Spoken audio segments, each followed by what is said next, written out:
Continue. We'll call the Willmar City Council meeting on Monday, June 20th to order. Roll call. Mayor Calvin. Here. Councilmember Christensen. Here. Anderson. Here. Amon. Here. Nelson. Here. Meske. Here. Plowman. Here. Johnson. Here. Fagerly. Here. 9 present, 0 absent. Okay, let's stand for the Pledge of Allegiance.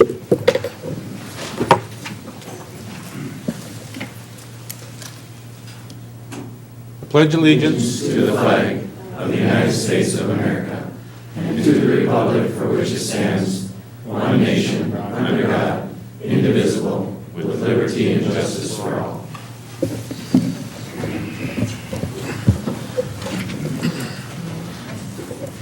Are there any proposed additions or deletions to the agenda that we have in front of us? Seeing and hearing none from the council, I would like to have an MS4 meeting. Sean Christensen, our Public Works Director, will have that. That'll be item number 18. And then if we could move item number 17 up to right after item number 10, if the council's okay with that. With that, I'd entertain a motion to approve the agenda as presented with changes. Motion been made and seconded to approve the agenda. All in favor of the motion, discussion. All in favor of the motion signify by saying aye. Those opposed, same sign. The motion does carry. Consent items. Entertain a motion for the consent items. Also move, Mr. Mayor. Second. Motion been made and seconded for consent items. This includes all the items that are listed on the agenda. Discussion. Seeing and hearing none. All in favor of the motion signify by saying aye. Aye. Those opposed, same sign. The motion does carry. Next, we'll have a hearing. The first one will be on our 2016 General Obligation Street Improvement Financing Series 2016A. We'll call him Mr. Doug Green from Springstead. Welcome. Thank you very much, Mr. Mayor, members of the council. Doug Green, Springstead Incorporated, here on behalf of Kathy Aho. I heard behind me that people were looking to go to a ball game afterwards, so I will hurry. I never want to deny anyone chance of a summer evening watching baseball. It only started at 6 o'clock, so don't hurry. I really need to hurry. First requested, there are 2 requested actions regarding the 2016 improvement bonds. The first is the approval of an ordinance authorizing the issuance of $1.6 million general obligation improvement bond series 2016A and levying of those taxes. The purpose of the financing is to pay a portion of the 2016 improvement program, which includes street utility and street lighting improvements on 7th Street Southwest, 15th Avenue Southwest, and 2nd Street Southwest. In addition, these bonds will pay a portion of the overlay projects on Lakeland Drive Northeast, Ella Avenue Northwest, and Minnesota Avenue Southwest. The bonds are just one source to pay construction on the improvement program. See there, they are the largest portion, comprising about 55%, again, $1.6 million. State aid road funds are $679,000. General funds contributing $397,000. The county $100,000. The municipal utility commission around $53,000, and wastewater treatment fund is contributing its portion with cash up front to the project of $40,000. The repayment on the bonds consists of two sources: special assessments. The principal amount of the special assessments being around $907,000, which is around 57% of the repayment on the bonds, and certified tax levies comprise the remaining amount. Certified tax levies can be modified annually when the council sets the levy in September and December of each year. And the city's practice has been to offset all or a portion of these by the tax levies by the Community Investment Fund or Public Works reserves.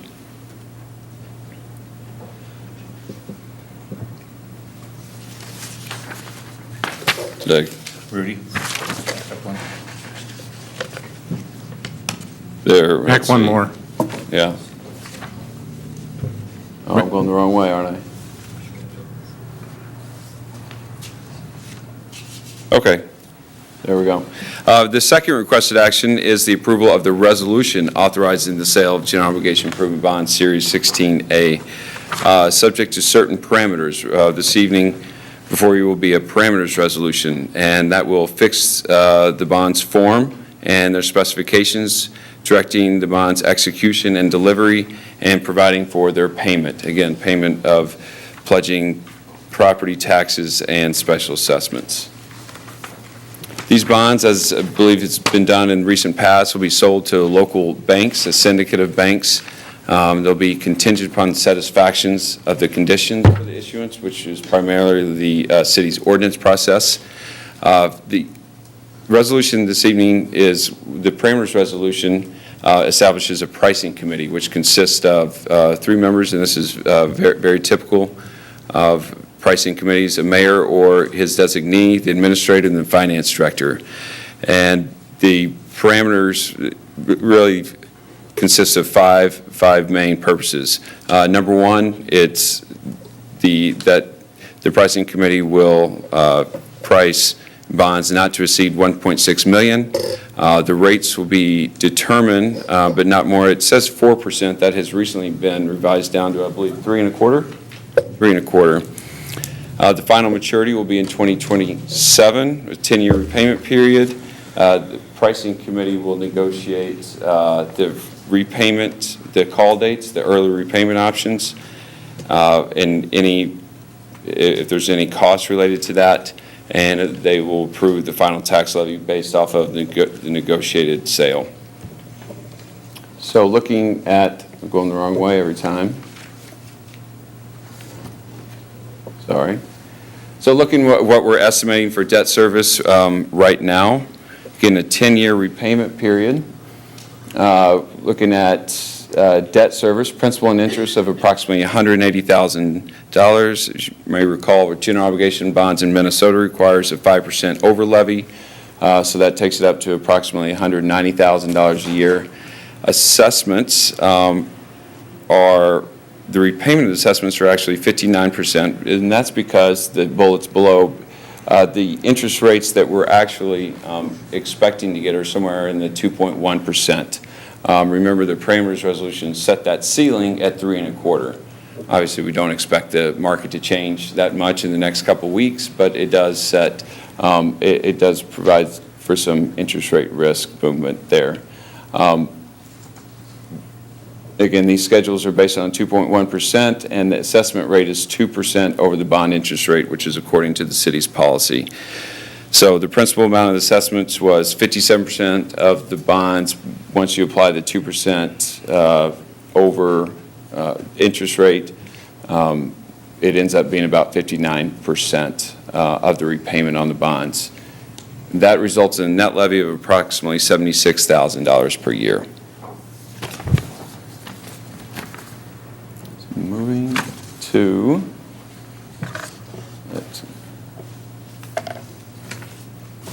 all right, so we're going to the next one? We'll take public comment Okay, first. Perfect. Okay, is there anybody from the public that wishes to speak to the issue of general obligations street improvement financing series 2016A as was just presented? Seeing and hearing none, I'll close it and bring it to the council table. Council, what is your wishes? Move to approve. Second. Motion made and seconded to approve the general obligation street improvement financing series 2016 in the amount of $1.6 million. Discussion. I have one question, Doug. What would be the going rate if we went on market for this, on the open market? That's a good question, Mr. Mayor. You know, city being in the AA category over 10 years, I believe these would be bank qualified. They really would be comparable. I mean, it is hard to say, but right now, with the reason why bank loans have become such a big issue nationally in the municipal bond world is because banks are really willing and looking to purchase municipal securities. For the past 8 years, they've been looking to do something with their cash, and they've been really going out beyond 10 years, which is unheard of in this market. And so I don't have the exact answer for you, Mr. Mayor. In, today's market, not looking at the sales this morning, but I would say, confident saying they're very comparable. Okay. We want to do as much business locally, but it's prudent for us to also look at, to make sure we are staying within the market. And the finance director and I did talk about that a couple weeks ago, so I just wanted to make sure that we did address that so people didn't think we're just going to the local banks without looking at what and compare it, so. Yeah, absolutely. Okay, so roll call. Councilmember Christensen. Aye. Anderson. Aye. Amman. Aye. Nelson. Aye. Meske. Aye. Plowman. Aye. Johnson. Aye. Fagerly. Aye. 8 ayes, 0 nays. The ordinance, the resolution passes. Next is the 2016 general obligation sewer revenue notes Mayor. financing. That was approval of the ordinance. Now I have to authorize the sale. Thank you. Correct? I'll move to approve, Mr. Mayor. Second. So there's motion been made and seconded to authorize the sale of the general obligation to the bank for this. Discussion. Seeing and hearing none, roll call. Councilmember Anderson. Aye. Amman. Aye. Nelson. Aye. Meske. Aye. Plowman. Aye. Johnson. Aye. Fagerly. Aye. Christensen. Aye. 8 ayes, 0 nays. And that resolution passes. Next, we'll have the 2016 general obligation sewer revenue notes financing series 2016B. Mr. Green. Thank you, Mr. Mayor. This one will be shorter, just requires one action of the council, as you mentioned, approval of the ordinance authorizing $1,046,528 in general obligation sewer revenue note, Series 16B, providing for its issuance and authorizing execution of a bond purchase and a project loan agreement with the state of Minnesota for the note. Improvements are to the city's municipal sewer system, replacement of Westwood Court Lift Station, and the construction of a new force main to direct flow from Radio Lift Station to the Westwood Court Lift Station. Sources of repayment of the note are the net revenues of the sewer system. Net revenues are after operation and maintenance have been paid for.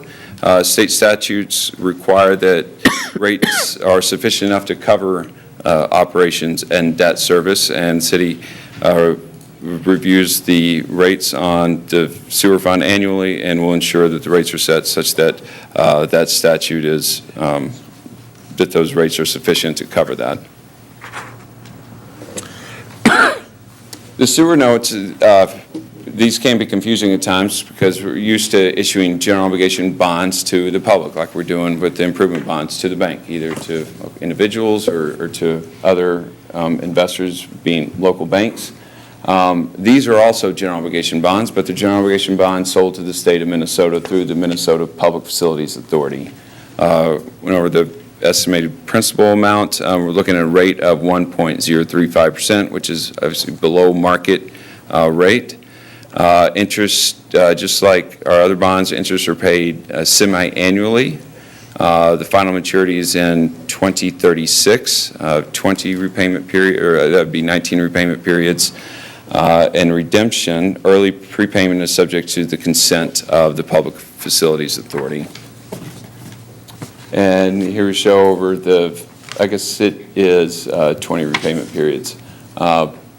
Showing here the principal repayment periods, again, 1%, looking at around $65,000 a year level, equal annual debt service each year. And with that, I'd be happy to take any questions on the sewer revenue note. Okay, this is again a public hearing. Does anybody from the public wish to speak to this issue? Seeing and hearing none, I'll take it to the council table. Move to approve. Second. Motion made and seconded to approve the recommendation of staff on the general obligation sewer revenue notes in the amount of $1,046,528. Discussion. Seeing and hearing none, roll call.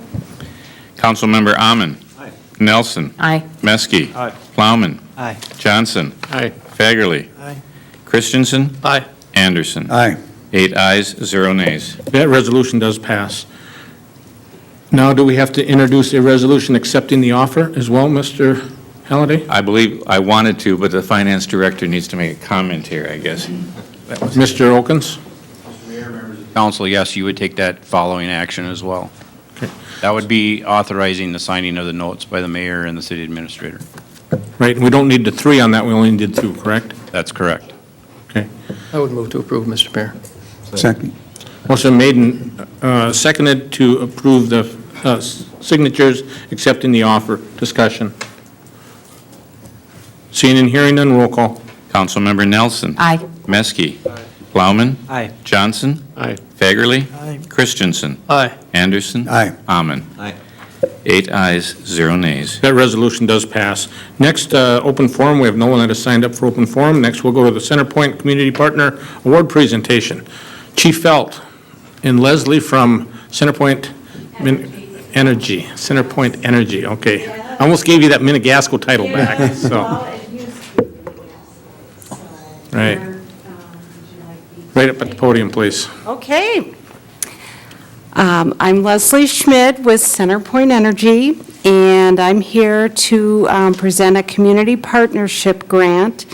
This program offers an opportunity for CenterPoint to partner with cities we serve.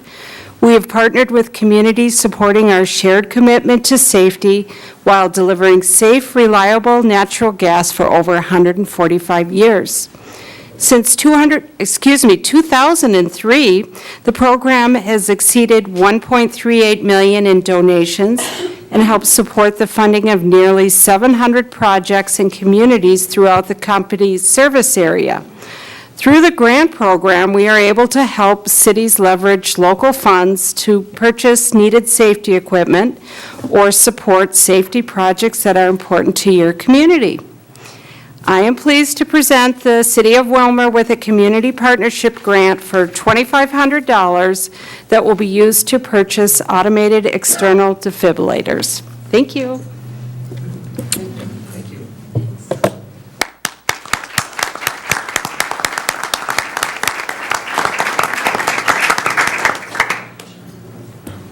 Would you like a picture, Leslie? The newspaper will even do it for us. Oh, great. Defib. Doesn't matter. That's what I was told. You want me up there or not? Sure. I'm halfway there.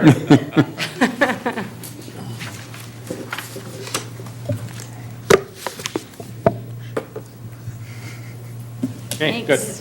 Thank you very much. Thank you. Appreciate it.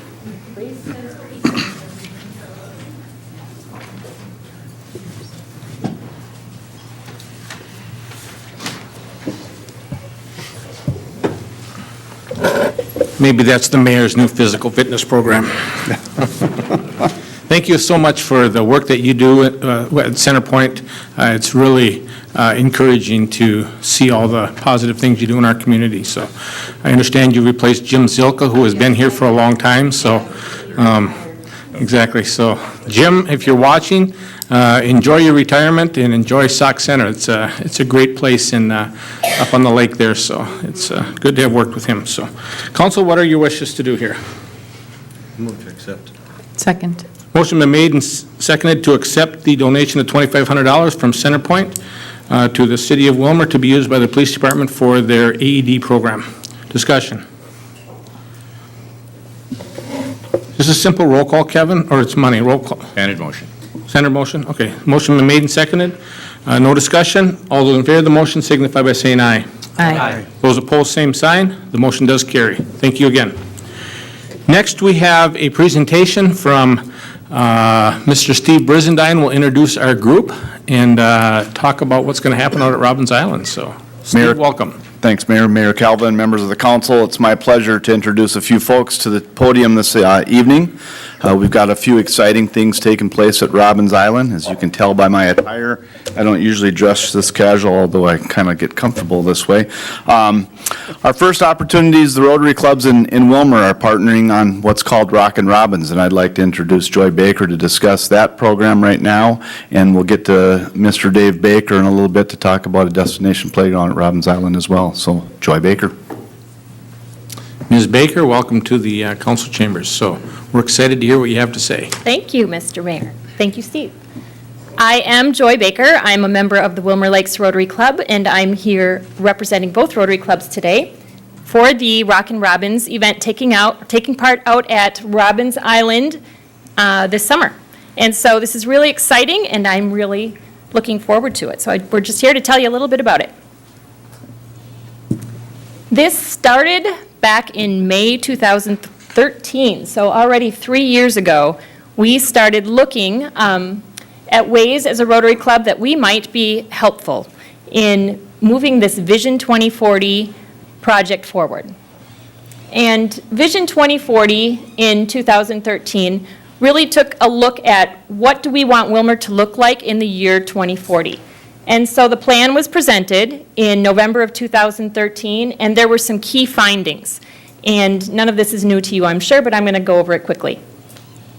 The key goals and the key findings that the consultants found back in 2013 was that they wanted to attract and keep newcomers to the Willmar area.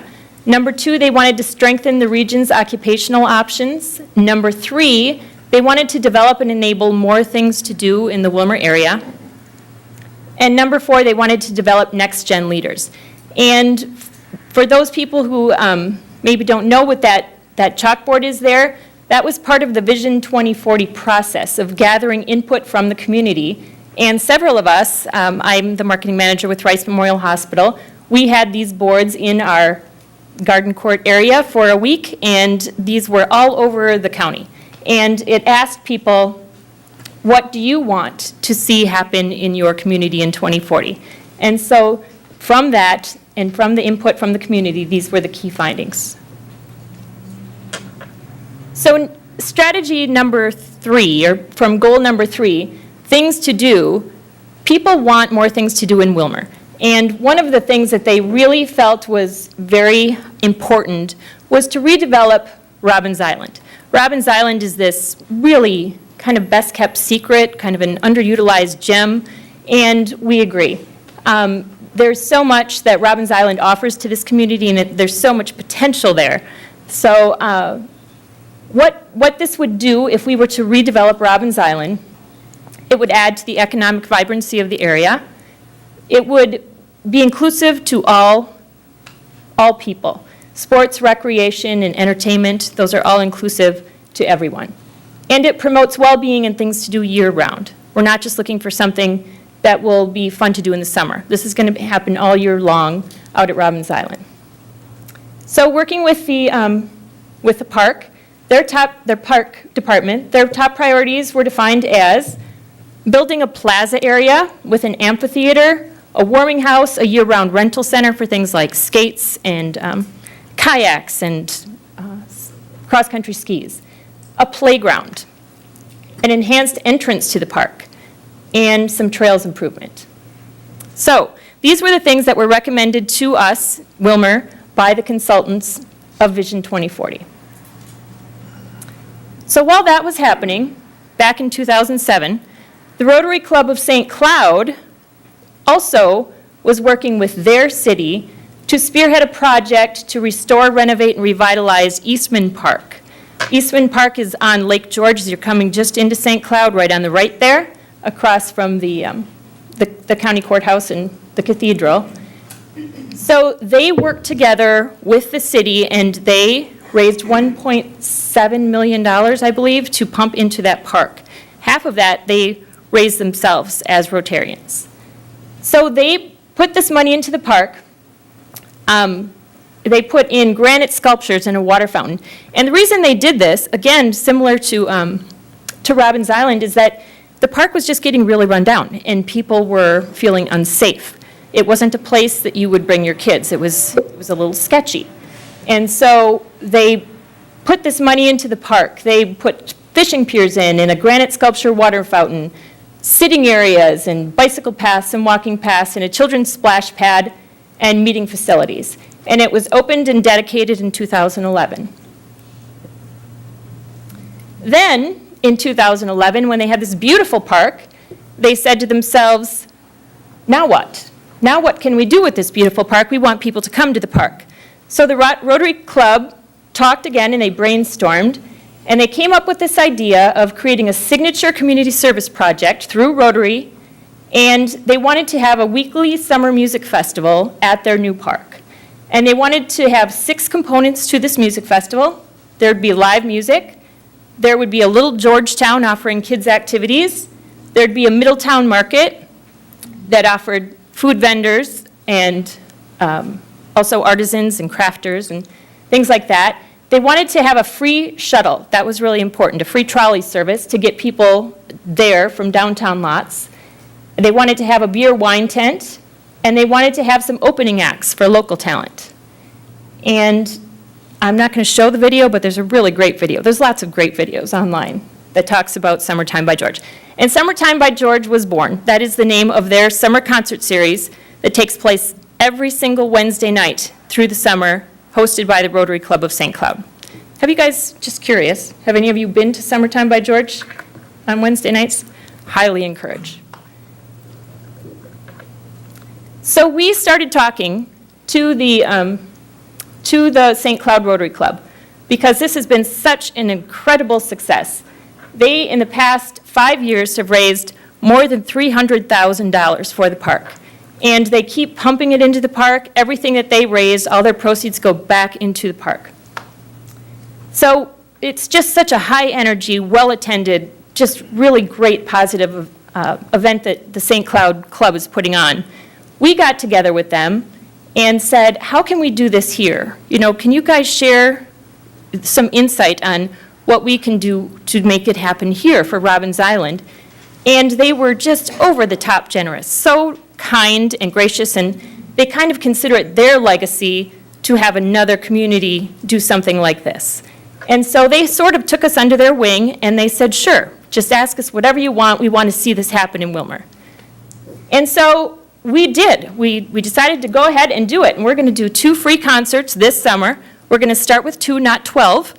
And the first 2, we decided to go big or go home. So these are 2 of their very biggest bands that they offer up in St. Cloud.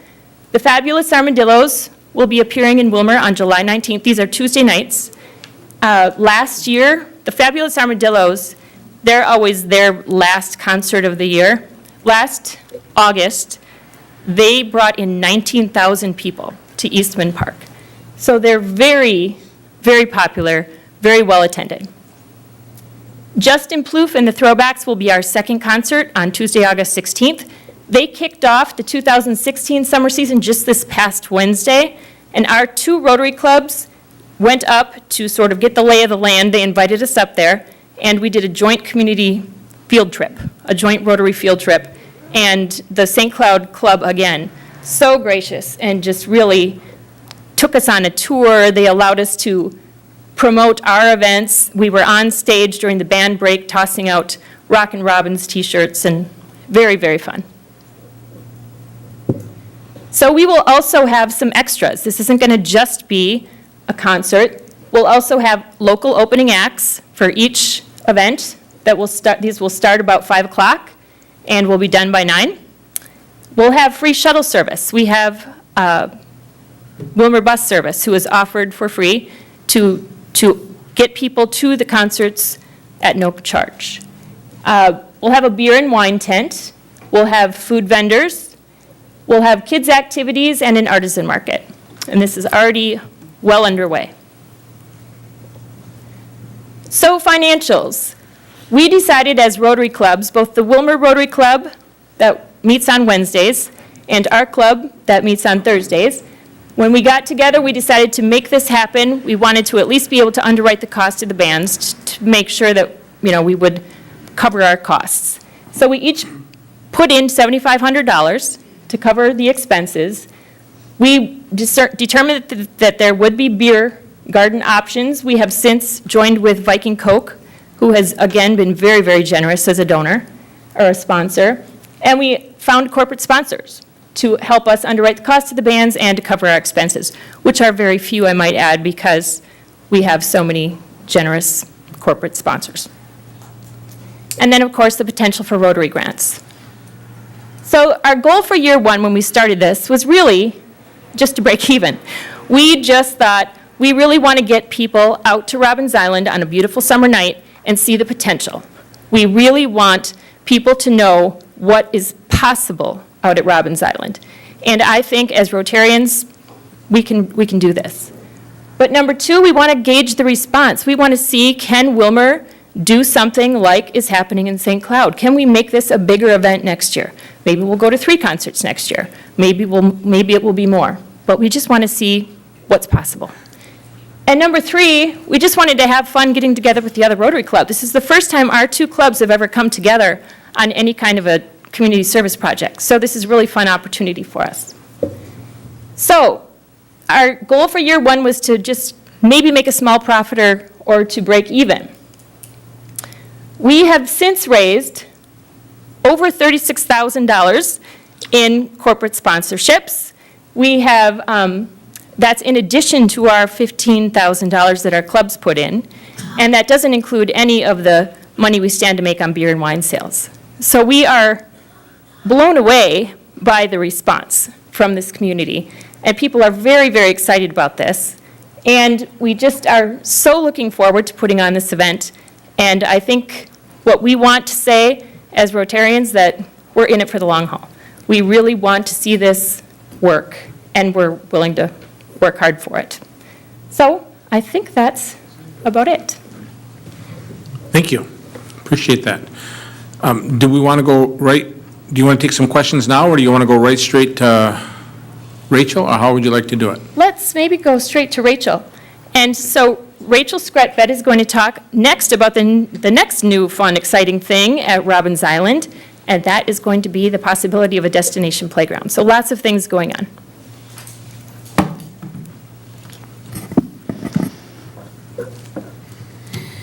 Thank you, Joy.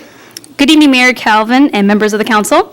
I'm Rachel Skretvedt, and I'm here to express my excitement for the Robbins Island Destination Playground. As a mom of 3 young children who lives near Robbins Island and a member of the Willmar Community Ed and Rec Joint Powers Board, it is my dream to see a project like this become a reality.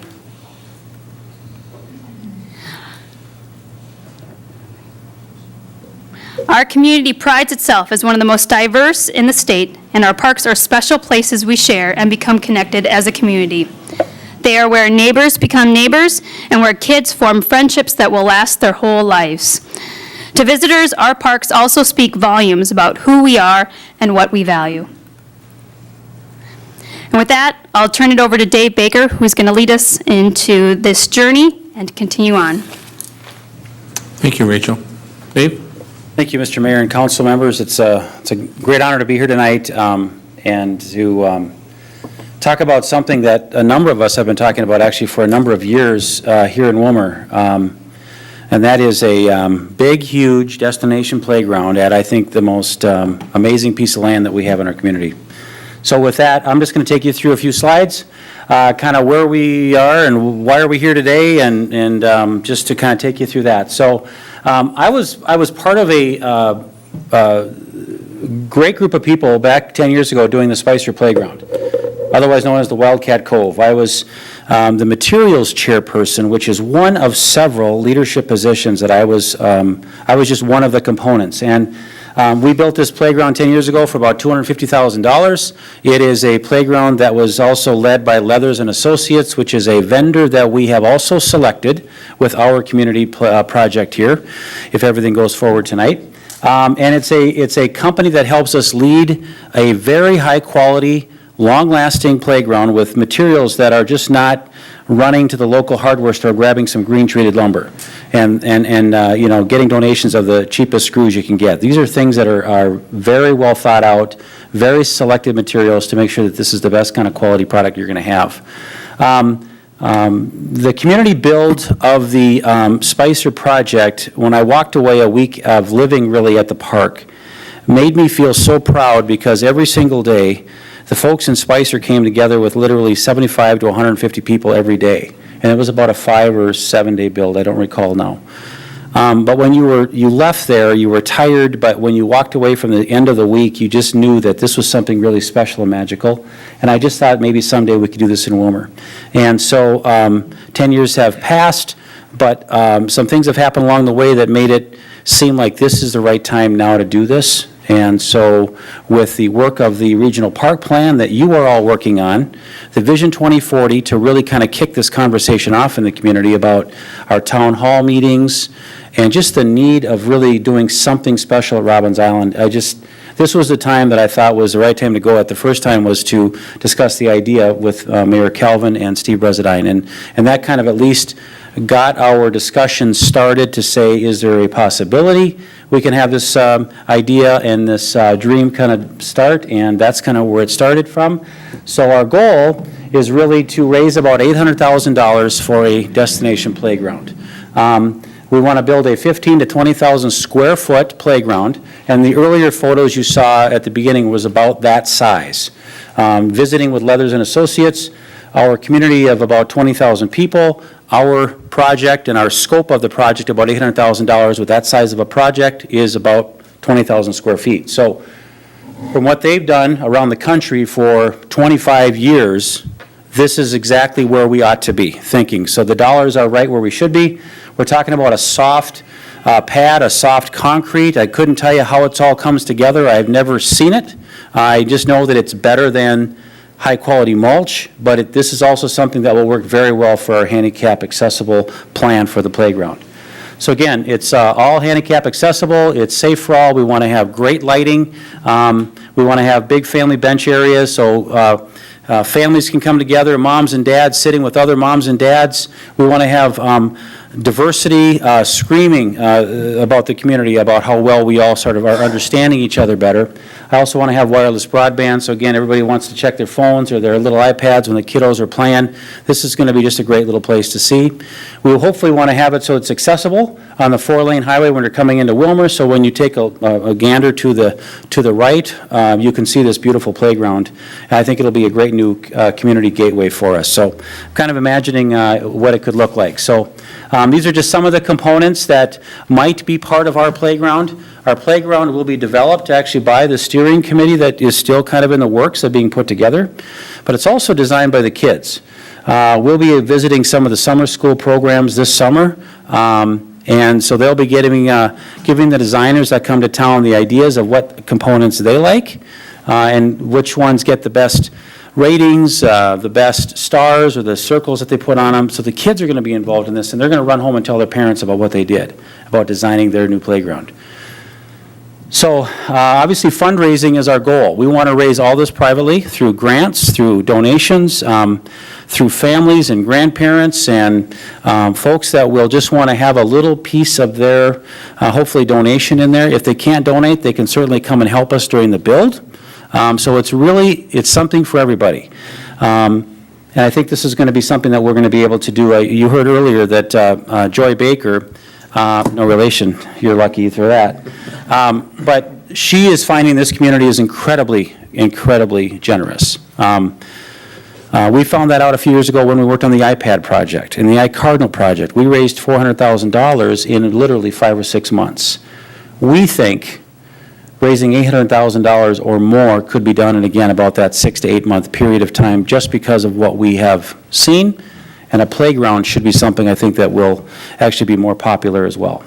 Again, so we want to raise this all privately. We're not asking for any taxpayer dollars. We think this is something the community wants to really own and be a part of because we want the community to design it and build it. So we want to sort of have our digs in this, but we can't do this, though, without the city approval, without having it where it should be located. So, again, our goal is to have the dollars raised by the first of the year. Friends of Robbins Island, this is where our friend Sarah Carlson will give us an update on this. Sarah, welcome. Good evening, Thank you for Mr. being Mayor, here. members of the council. Sarah Carlson, the Executive Director of the Willmar Area Community Foundation. And we have been asked by a number of members in the community, including the Playground Steering Committee, to serve as the charitable host for the public and corporate fundraising elements related to the Destination Playground. And so our board has accepted that responsibility in a similar way to how we did when we hosted the iPads for iCardinals campaign fund. We will be opening the Friends of Robbins Island Fund, We are not calling it a destination playground fund, so that when we are done with that and we are celebrating the success of a fabulous playground and you're ready to move to the next thing, the fund will be durable and able to move along with the next group who is ready to tackle the next phase of that revitalization effort.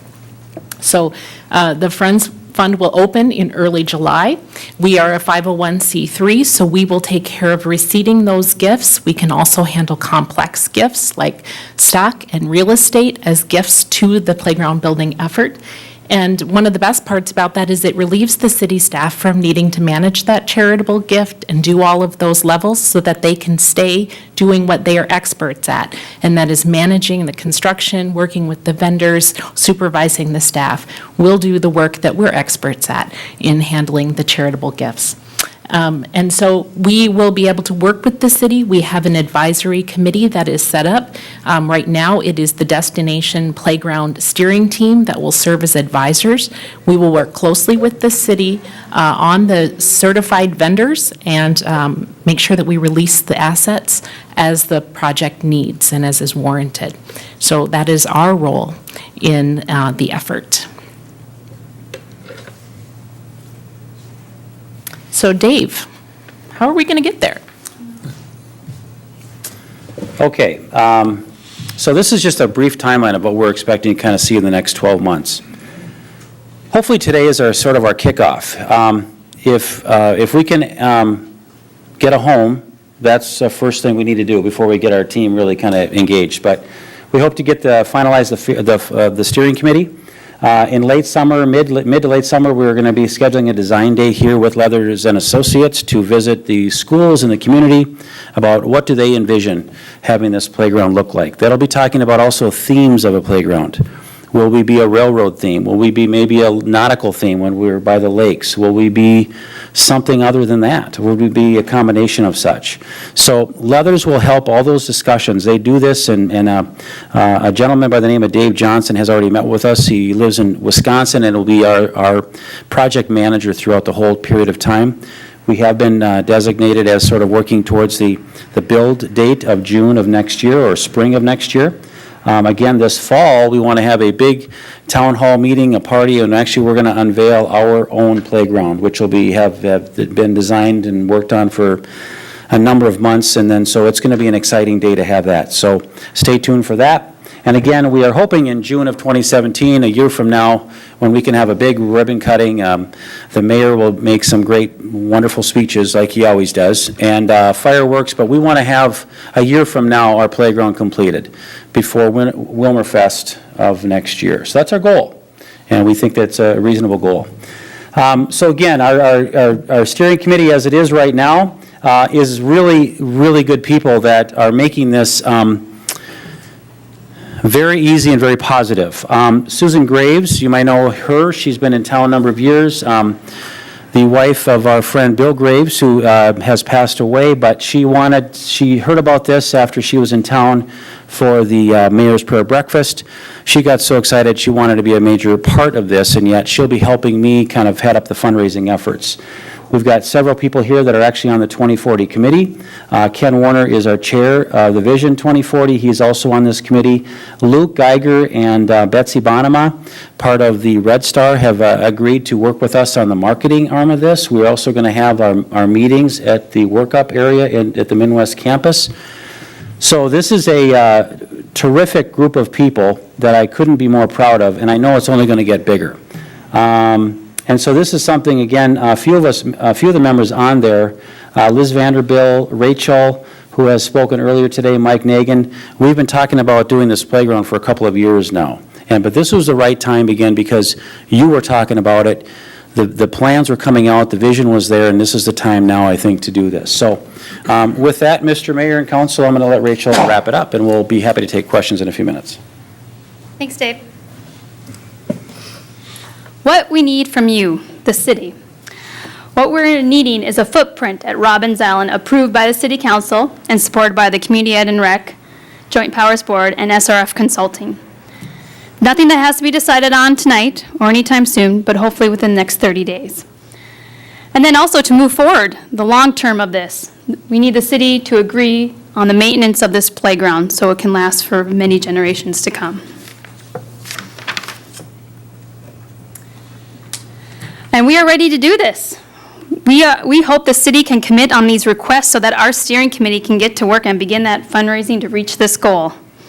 Because at the heart of Willmar's park system is Robbins Island, a truly unique and beautiful outdoor space with potential for a wide variety of recreational activities.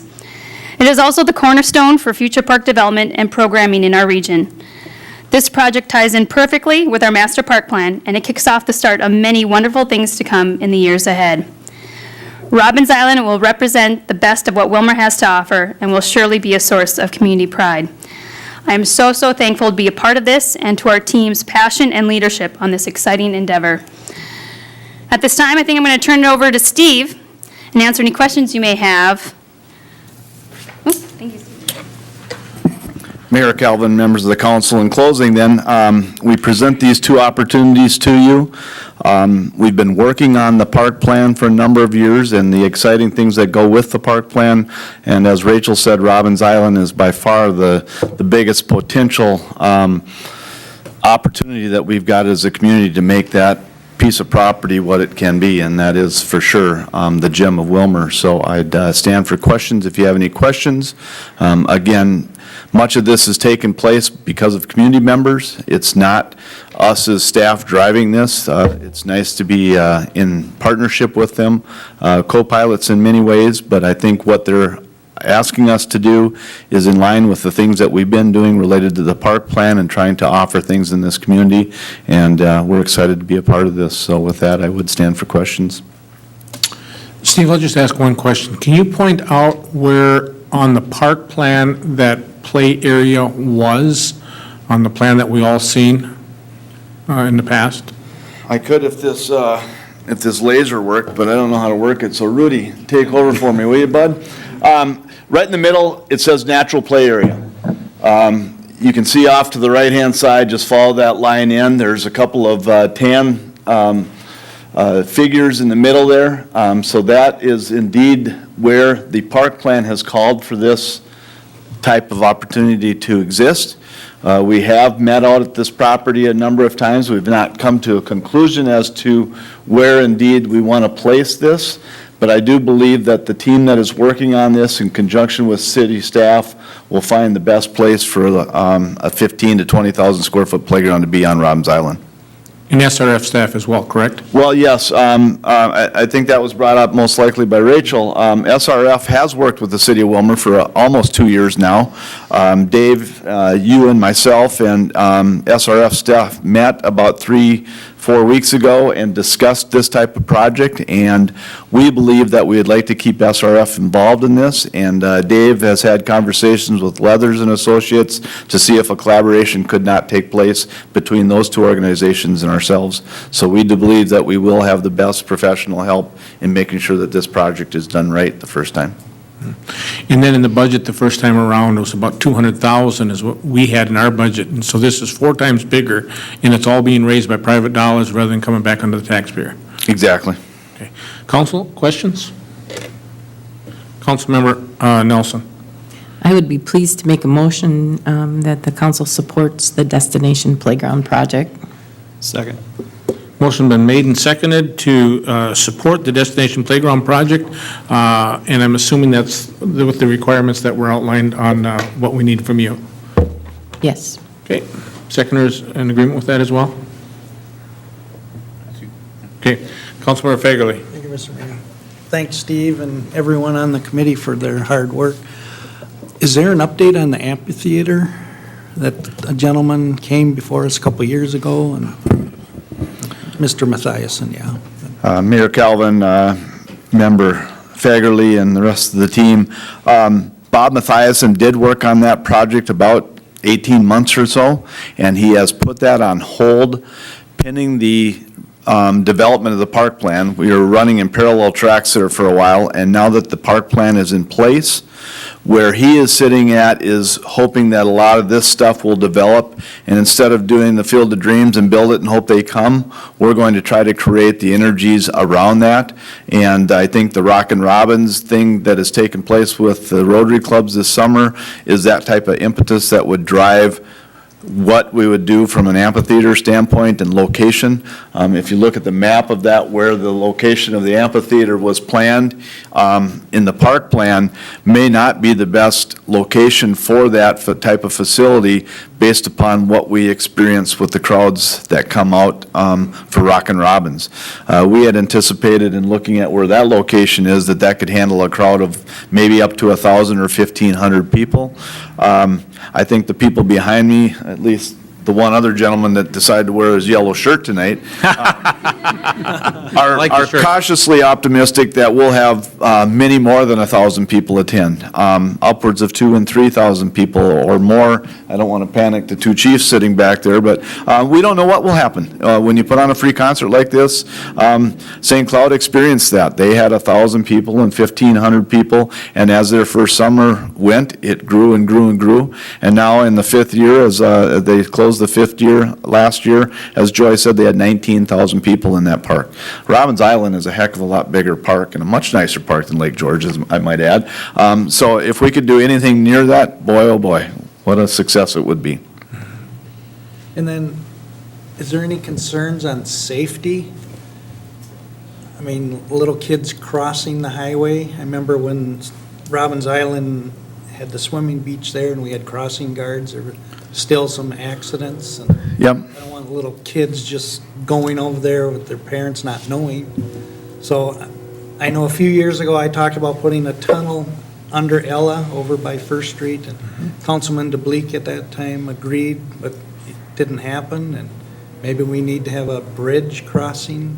Those are, yeah, as we develop that whole property and start to drive people to that park, as we hope it will, obviously you got some trail systems that get there, but you'll still have people that want to take the path of, I wouldn't say least resistance if there's cars coming at them, but we do believe that there's some enhancements that will need to be made from a safety perspective. I think the chief is well aware of what took place, taking the safety folks away from that station that was on the highway and the crossing guard, so to speak, was a financial decision that was made about 10 years ago, and we'd have to revisit that if indeed that's what stays the way it is. We've talked about a hawk system that would be triggered by traffic, and you'd be able to have the flashing lights slow down and stop the vehicles if people are going across. So I think there's any number of opportunities to look at from a safety perspective, and depending on cost and what available avenues of funding might be available to us, I think that's what we'd have to look at. But we are certainly aware of that. Public Works and Public Works Director and Engineer Christensen is looking at a second exit out of Robbins Island for events like this. So we are working towards those types of solutions, but until you find out indeed what you're dealing with, we'll probably be a little reactive to start with. So if we proceed with the local option sales tax, some money might be designated for improvement of safety there at Robbins? That would be our hope, absolutely would be. And then working with MnDOT on the speed of coming into town there, is it possible to get that slowed down prior to the Robbins Island entrance area? You never know what MnDOT might do, but that'd be our suggestion to them as we start utilizing that island more. All right, thank you.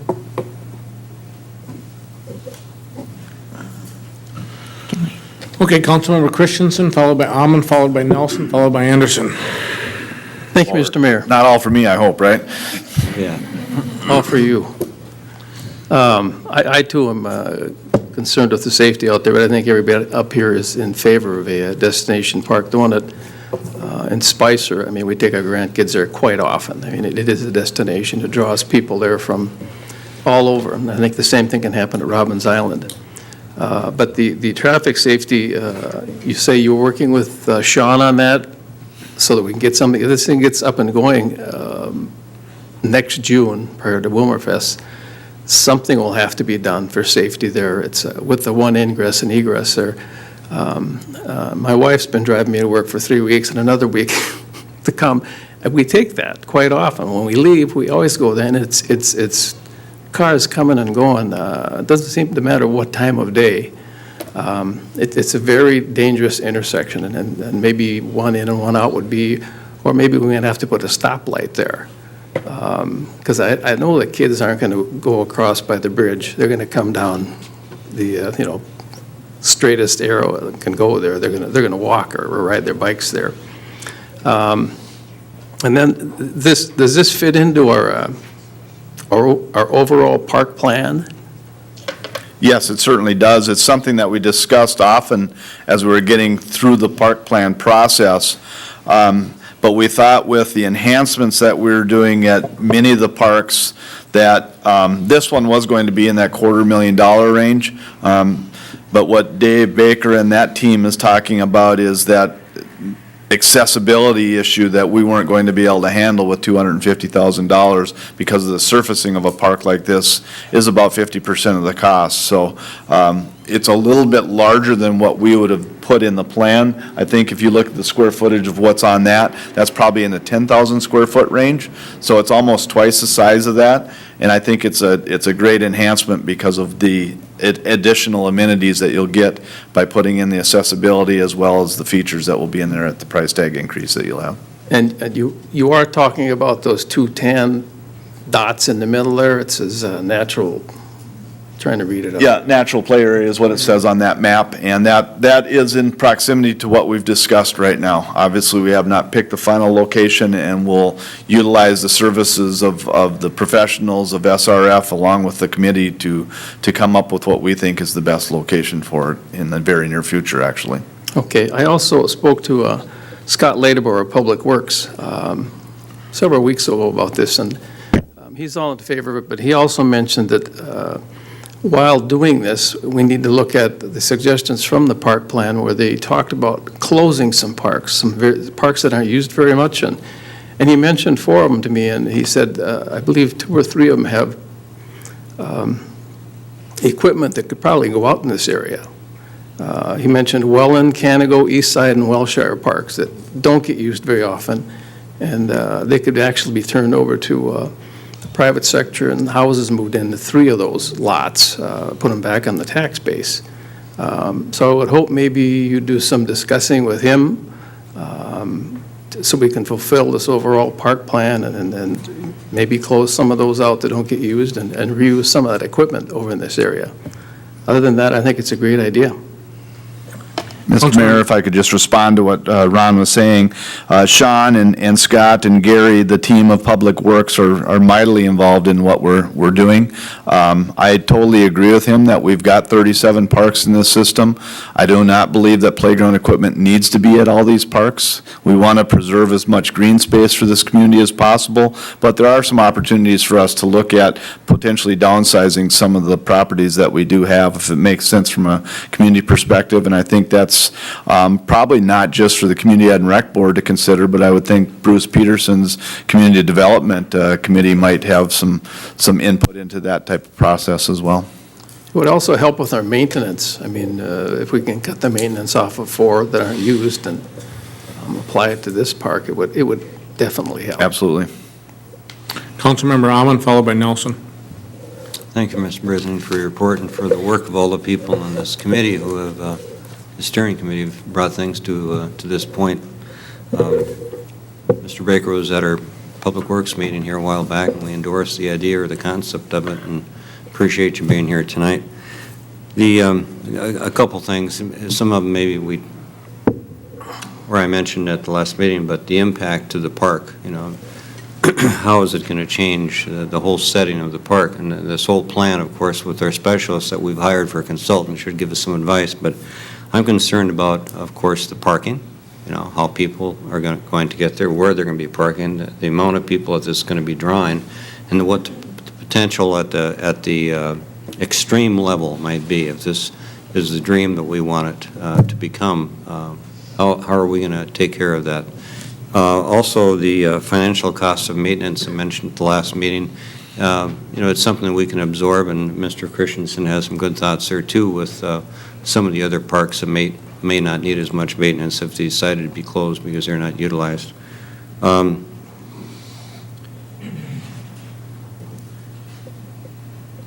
As far as... Councilman Mohammed, you want me to answer those questions before I forget those? Yes, ma'am. That'll be fine. From a Unless you're maintenance taking notes, perspective, what we're looking to put in is going to be, much of it is going to be maintenance-free. The rubberized surfacing that will be placed in the park will allow us to do pretty simple maintenance with some gas-powered blowers and things like that will help keep it clean. The durability of the equipment that will be placed is vital for us. We're not going to buy low-line equipment. We're going to get upper end so that this stuff will last generations, as Rachel said. So I think that's our goal as well, is to try to make this as maintenance-free. And as we start moving the team forward, there is that team of, I don't know the committee that Dave was putting together, but Scott Ledebor and team from Public Works will be a part of that. As for traffic flow, if you remember the park plan, we're coming in there one way and coming back out the same way. We're going to close down traffic on the south portion of the main part of the island there. That's going to help a lot with the traffic flow and the safety of the kids. We also believe that when Sean Christensen finds the resources to develop that roadway into there, you will have two-way traffic. That road will be a little bit wider. It will allow for us to have some bump outs, very similar to going through the mountains and the windy roads, that you'll have people probably stacked up waiting to get out of there, and you'll have people pull off so the traffic can go through. You'll see a big time increase in parking spaces out there. I think SRF's report when they did this was somewhere in the neighborhood of 100 additional parking places on the island once this plan is done. So it's our goal to try to move this in a parallel track with the development of the destination playground, all the other amenities that need to take place regarding the park plan in this facility as well. I think those are the questions you had so far, Mr. Rahman. You've done really well. I'm surprised how quickly you just gave me that oratory. Great, good job. The only other concern, of course, this is a dream, and I've thought about it. What can we do to bring more people into this community? And I mentioned with Mr. Baker, the idea of concerts and parks and having an outdoor community and having an opportunity to bring family together rather than just during Willmar Fest.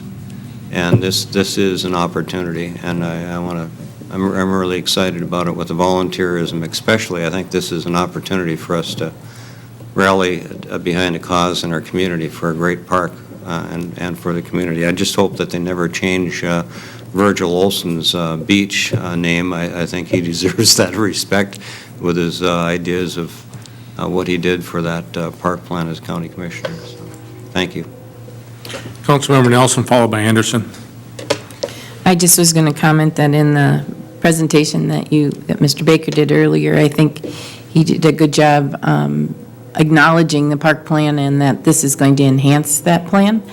And having worked on that group, with that group too, I think the traffic is an issue, but I think it was also addressed in the park plan, and this will give us the opportunity, I think, to look at what do we need to change out there to make it safer and those types of things. So I'm pleased that this is fitting into what was originally done, the work that went into the park plan, and where we go from this with other amenities out there. I think we can wait and see. I think this is the first step and see where we go after that. So, and the other comments about maintenance and those types of things, I think, if you look back at that park plan study, I think that we have addressed some of that in there with what the costs are going to be and have done comparisons to what other communities are doing too. So I think it's something we need to be aware of, that we are probably behind with some of our maintenance and some things there. So we need to take a look at that as additional, and people use that and figure out how we develop green spaces in our parks too. So I just wanted to say thanks for working on it that way. Councilmember Anderson, followed by Meske. Thank you, Mr. Mayor. I just want to say thanks to all the people that have been so heavily involved in coming forward with these two terrific ideas and plans. We've been talking a lot about Robbins Island, but I'm equally as excited about the Rockin' Robbins, the concert that we're looking to have out there. That's really got some terrific potential, and I'm excited for that.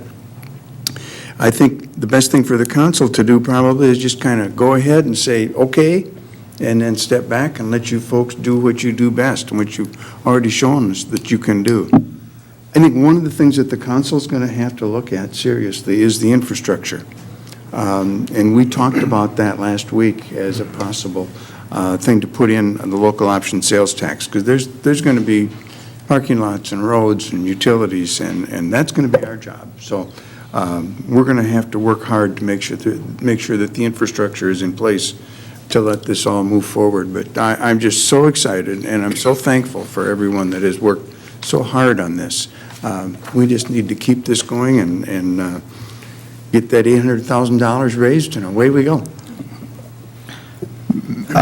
Mayor Calvin, members of the council, the other piece of this that we should not lose sight of as well, as Audrey said, is all the other things that are taking place and the people that we're working with.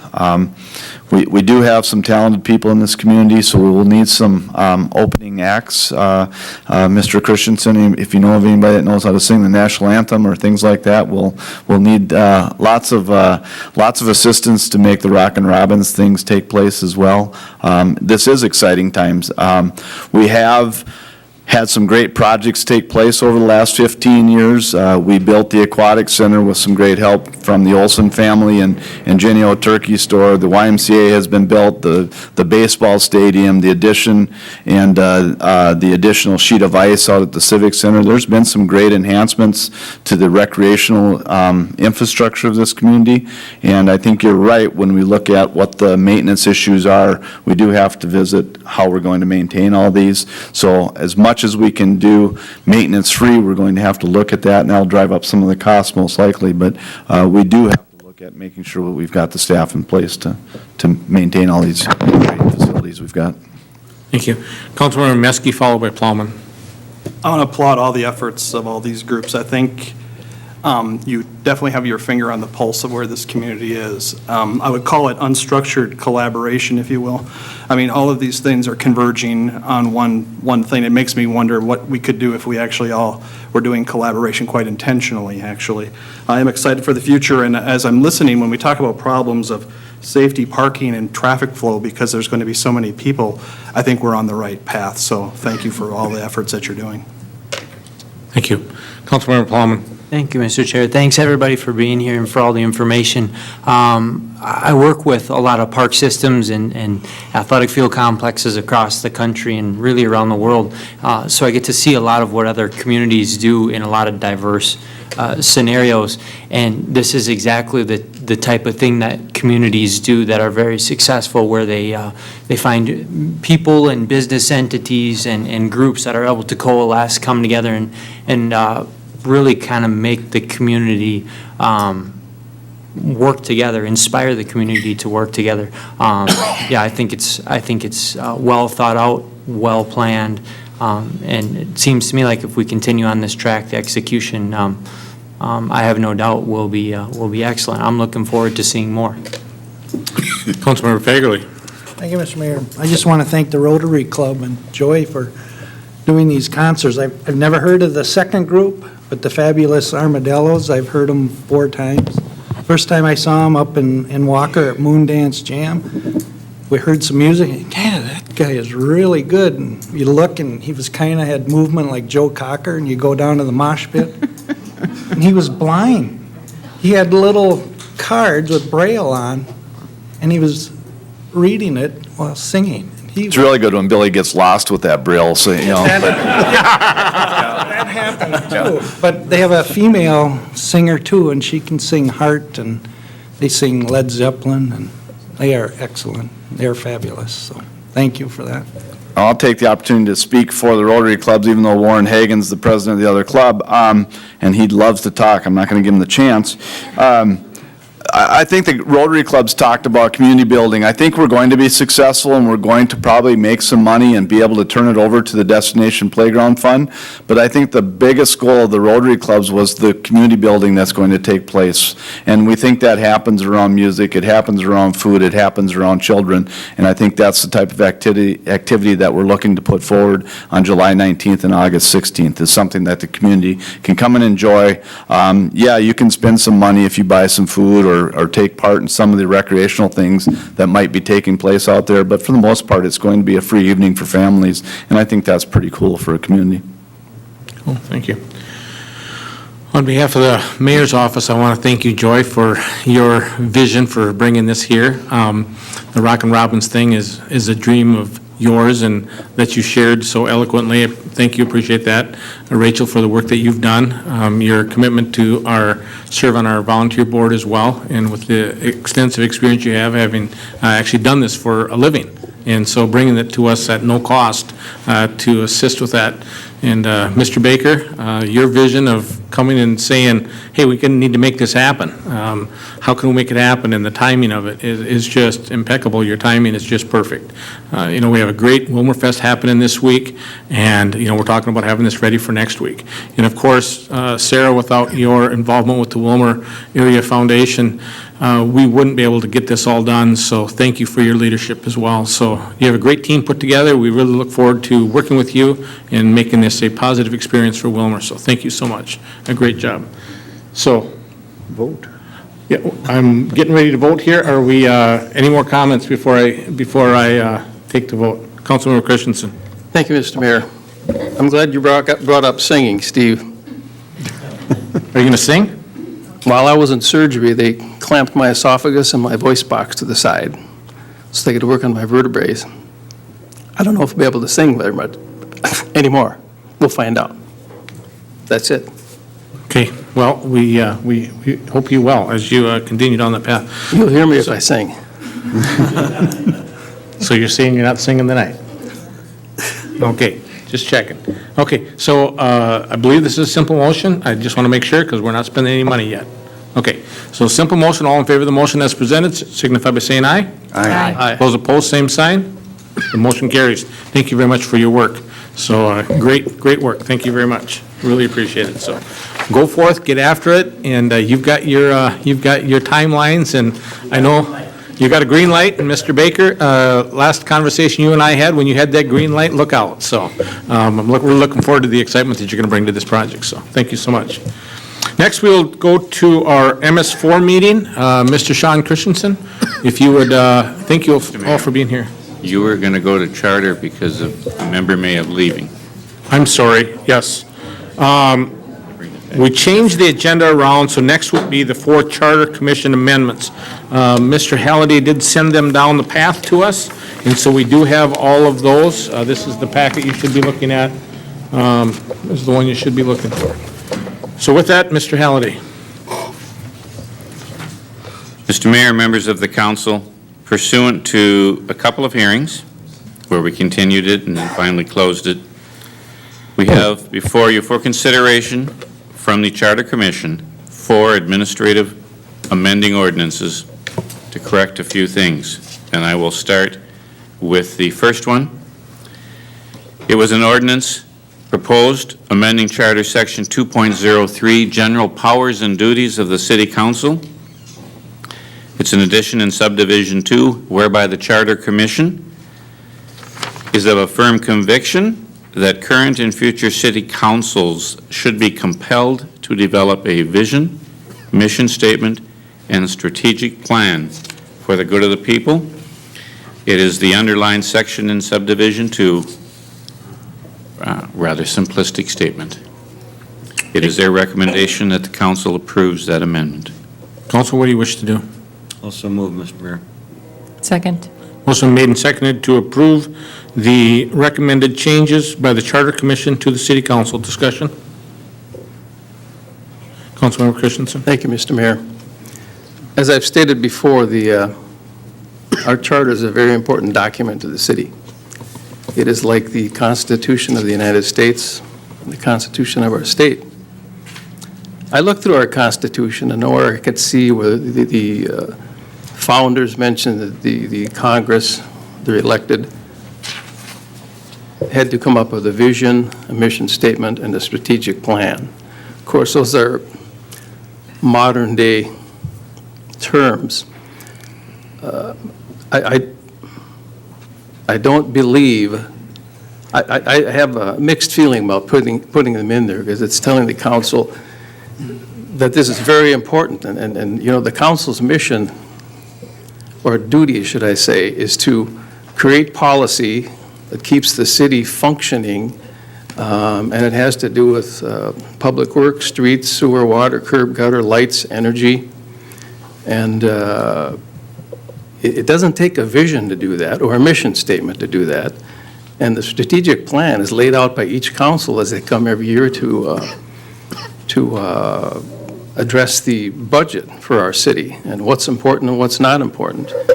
And down the road, and not even down the road, today and in the coming future, cities, including Willmar, are going to be strapped for dollars to come up with these visions that some group may have, or a plan that somebody may have.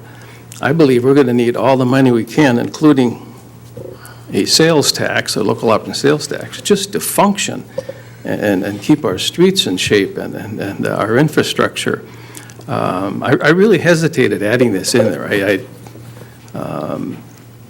Maybe the folks on a ballot could determine whether or not that went in there, but I think it's telling the council, you got to do this because we said so, and it's the Charter Commission that came up with this, and we have to be very careful. I mean, I respect all the members of the Charter Commission and the meeting they do and the thoughts they come up with. However, the founders of our city even, I don't believe, meant for the Charter Commission to meet just to change the charter. That isn't the function of the Charter Commission. It's doing some important things. There's a couple other items that we're going to be going over here that they've suggested that are important, but I firmly believe that this doesn't belong in there. That's my own thoughts, and for what it's worth. Councilmember Maskey? Well, I think it's a good practice to have those things. If you lack a vision, mission statement, strategic plan, it can leave you sometimes adrift, and perhaps that's why it's suggested. I don't know if we necessarily have those things in place. We do various plans, but an overarching strategic plan we perhaps do not have. However, I would probably be in agreement with Mr. Christensen that putting it in the charter may not necessarily be the right place for it. This could be set as a message to the council that perhaps we need to put together a more comprehensive kind of strategic plan. I don't know if a charter is where it should be, but it's something I think we should have. Thank you, Councilmember Nelson. I don't disagree. I think that the city needs a vision, and the city needs a mission statement and a strategic plan. I think organizations that do this kind on a regular basis are more efficient, create more collaborations, probably are spend better use of dollars. I'm not afraid of putting this in the charter simply because we haven't done these things, and we haven't made a commitment to do that. And I've heard from the Charter Commission members that they believe strongly this is something this community needs. They've been here multiple times, speaking to us, talking to us about this. Do we need it in the charter? Maybe we do, simply from the fact that we haven't been able to accomplish it on our own. I can honestly say, as long as I've served on this council, that we have not sat down as a group of 8 people and had a true conversation to establish goals, to establish a strategic plan.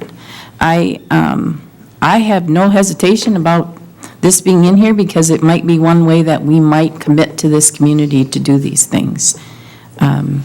Is it necessary? I guess the concern I have is that we don't seem to feel like we need to do it. So they're asking us to make it a priority, and they're asking us to put in the charter, and I'm supportive of doing that, just from the fact that we haven't been able to accomplish it. Councilmember Rahman. Yeah. Councilmember Rahman, I'm sorry. Yeah, thank you. When I read this, I thought at first the idea is fantastic. Being a short-time rental, wouldn't want to impose something unjustly to the next council people, but at a retreat that we did have on strategic planning out at the Civic Center, or at the Convention Center, I did throw out a few ideas, and one of those was, if you might recall, it was regarding some cities, in their, what they do rather than in their city charter, they pass ordinances that requires the city council, people as individuals, to submit annually any requests and changes on strategic plan or things or directions that they wanted their community or their area of the city to go, and concerns that would be expressed. If that was done, it didn't go anywhere. I mentioned it, but it didn't go anywhere. But what we're doing when I saw this is it would be accomplishing something I feel strongly about, and that is the collaboration, as Ms. Nelson stated, on the council to get together on the visioning statements. With that, I understand Mr.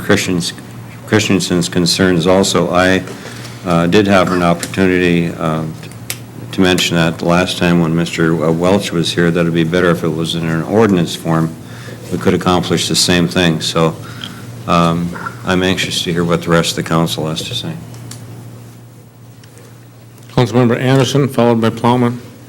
Thank you, Mr. Mayor. You know, it is important that we have a vision, a mission. But this is not something that's set in concrete. This is a living and breathing document. We can change our vision and our mission statement and our strategic plan every year if we need to. But the fact of the matter is, we need to have that. So whether this is the appropriate place to put it or not, I don't know. But I'm supportive, and I'll be supportive of putting it in the charter. Councilmember Plowman. Thank you, Mr. Chair. Yeah, I agree with both of what's been said. I think successful communities are built upon leadership that are proactive in developing a strategic plan, a forward-looking mission, and a solid vision for what the community should be. Myself personally, just based on the reflection, thinking about this the past however long it's been on the table, I personally don't believe the city charter is the appropriate place for this, but I do believe and I do hope that whatever direction it goes, I think putting emphasis on these things for our council and for future councils, I think is of utmost importance, specifically for the community looking forward. Okay. In order for these to pass, it takes 8 affirmative votes from the council. I think that we're probably ready to vote at this point. I don't believe we're going to get 4 unanimous, 8. Did I say 4? I meant 8. We need 8 affirmative votes. I don't think we're going to get the 8 votes, so maybe we can continue discussion at a work session, and we'll move along on the agenda. Councilmember Nelson? I guess I'd really ask council members to reconsider this. We've tried, we sat, we had 2 sessions, we threw things up on the board. We never prioritized, we never came back with goals. You know, why wouldn't we be willing to try this? Why wouldn't we be willing to just respect the fact that I think our community thinks this is something that we need to do, and I believe that the Charter Commission feels that if we add this to the charter, there are better chances of us getting this done. So I'd ask the council to reconsider. Let's take a vote and see where we're at. I don't see how it would hurt us. Councilmember Fagerly, followed by Meske. Thank you, Mr. Mayor. We do have a mission statement. It used to be on the inside of our packet when we had the paper. Maybe we need to put it on our iPad beginning of each agenda so that we remember what it is. Vision, that can change every 2 years. The vision we have tonight is going to change come January. So you might as well say, don't do it annually, do it every 2 years then, because that's elections. And strategic plan, we have a 5 and we have 10-year plans that the staff does for us. So I don't know. And whose vision are we looking at? Are we looking at staff's, or are we looking at the council? We're creating a vision. It's all of us together sitting down and doing that. You referenced the document that was inside that cover. Yeah. When I was, I know that. I was elected. When I was elected, I was surprised to see it there. And I was surprised to read it, because the goals were the same goals that had been in place for how long? And we probably could have taken those goals and worked on them, but we haven't. We haven't sat down and agreed on it. So again, I'm just saying, all of us need to come together and create a vision, create a mission statement, a strategic plan together. And that's what the charter's asking us to do. And I don't know why we're afraid of it. It's going to need to be updated all the time. Councilmember Meske. I agree with everything that you're talking about, Audrey, about what should be put in place. However, I don't know if the venue for it is the charter. I would say if this charter amendment fails, that you should just do it by motion, because it is something that we should have. I'm not going to debate that at all. I just think it's inappropriate for it to be in a charter. Roll call. Roll call. Councilmember Meske. No. Plowman. No. Johnson. No. Fagerly. No. Christensen. No. Anderson. Yes. Amon. Aye. Nelson. Aye. 3 ayes, 5 nays, fails. The motion does fail. Next is an ordinance hearing amending Charter Section 7.05. And Mr. Halliday. Mr. Mayor, members of the council, this amending ordinance strikes out current language in the recall provision where the Charter Commission desires not to address the issue of any reimbursements for legal services, supplies, printing, or notarial fees, but simply to make it clear that no city funds are to be expended for the actions of the Citizen Recall Committee, nor can any of the Recall Committee members accept any remuneration for services performed on the committee. It is the Charter Commission's recommendation that you adopt the amending ordinance. Council, what do you wish to do? To approve. Second. Motion been made and seconded to approve the recommendation of the Charter Commission. For the public's benefit, Mr. Scott, could you just go over the rules? I kind of just touched on them briefly, and I don't think it was adequate, so the council or so the community watching knows exactly what needs to happen here and why, if we have affirmative votes, if we had a 7-1, why we'd say it failed. So just kind of explain the process, if you would, please. Mr. Mayor, members of the council, state statute establishes a specific procedure for home rule charter cities like Willmar to actually amend their charter. And they make it pretty difficult. There's only one way that the charter can be amended without it going to an election, and that is by the Charter Commission to propose amendments to the City Council, and then the City Council to vote on them unanimously by all members. So for any one of these 4 amendments to take effect that the council is considering, it will need to receive an 8-0 vote, all members of the council voting in favor of it.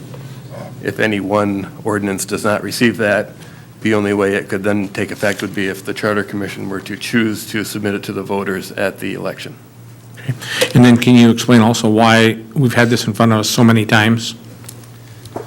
Yeah, the council has previously continued the public hearing on the ordinances that the Charter Commission recommended because it was anticipated that there would not be a full council available at the upcoming meetings. So in order to meet the statutory timeframe to vote within 1 month of closing the public hearing, it was my recommendation that the council continue those public hearings. So I think on 2 previous occasions, the council has considered the ordinances recommended by the Charter Commission and has continued the public hearing as it was closed at the previous council meeting, though. Thank you. Councilmember Meske, I'm sorry. I didn't cross your name off last time. Council, what do you, so we've got a motion and a second. Discussion. Councilmember Christensen. Thank you, Mr. Mayor. I believe the charter's on the right track here. I just want to make sure that I understand it fully. I see what they've crossed off, and then they left the sentence in. None of the members of such committee shall accept any remuneration for the services performed on such committee. Does that mean that a committee of such cannot go outside of town and hire somebody and pay them, put them on the committee to do that? Is it getting at that? Or is it getting at only city funds paying that committee? Which part of it? Mr. Halliday?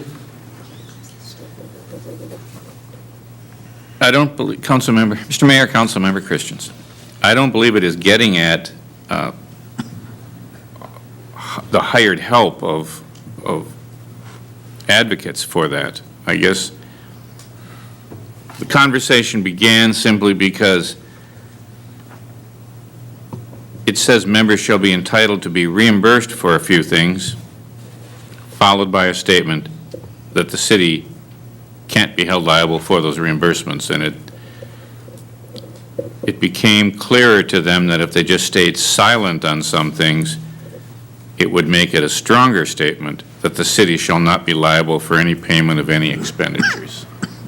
So basically, the city will not be liable for any expenses, but a committee could hire somebody for $50,000 to come to town and do a recall on a sitting member, including the mayor. That could happen?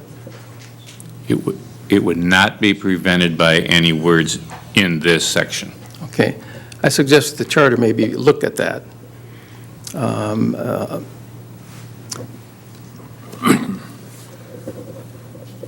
I'll have a comment after the motion, I guess. Motion is on the table. Like to make a comment later, is what you're saying? I guess I can make it now, being that we went through one of these last summer. I believe, and I've spoke to one of the members of the Charter Commission, that before any recall should happen, it should be determined whether or not the three reasons are valid. I mean, somebody this summer could form a committee to recall the mayor, to do just several things: bastardize, defame him, and make sure he never gets elected again, which I think happened last year. And I think the Charter Commission needs and must look at that. These things have to be valid before they can give somebody's family a summer from hell. It's, I don't know why it hasn't been done previously, but it needs to be done. The Charter Commission needs to look at that. It's just, well, everybody knows what happened last year. It's no fun, affected me, my family, my kids, my grandkids, and it's Let's something they talk should to the look at. question. That's why I said I would make it later, but Okay. fine. Councilmember Johnson. Thank you, Mr. Mayor.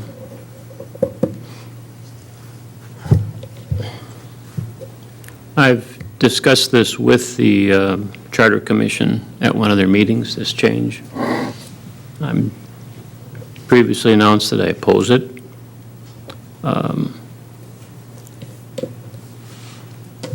And my problem is not that, I mean, the language may be a little bit odd, the way this is worded. I won't argue that point. And I understand some of their concerns. But my concern is that our charter was a well-thought-out document when it was drafted, and it has stood the test of time. It has rarely been amended by any prior city council. And my problem is this language, while it may not be ideal to the eye or to anybody that reads it initially, there's no legal dispute here about what it means. In other words, you could get opinions from 10 lawyers and they'll all be the same. The city was not responsible for any expenses. But this language does encourage anybody who decides to conduct a recall to do it responsibly and demonstrate good leadership. And unfortunately, our prior experience with this last year was horrible. It was a disservice to this community. Because this language clearly anticipates that anybody conducting a recall, in my opinion, will get some legal advice. And they can be reimbursed for that from other sources. Anybody that's on their committee, for example, can reimburse somebody else or can take a collection and pay for that. I don't know if that was done. Appears that it wasn't, because the legal issues here they didn't get to first base. Mr. Scott denied the petition after the signatures had been obtained.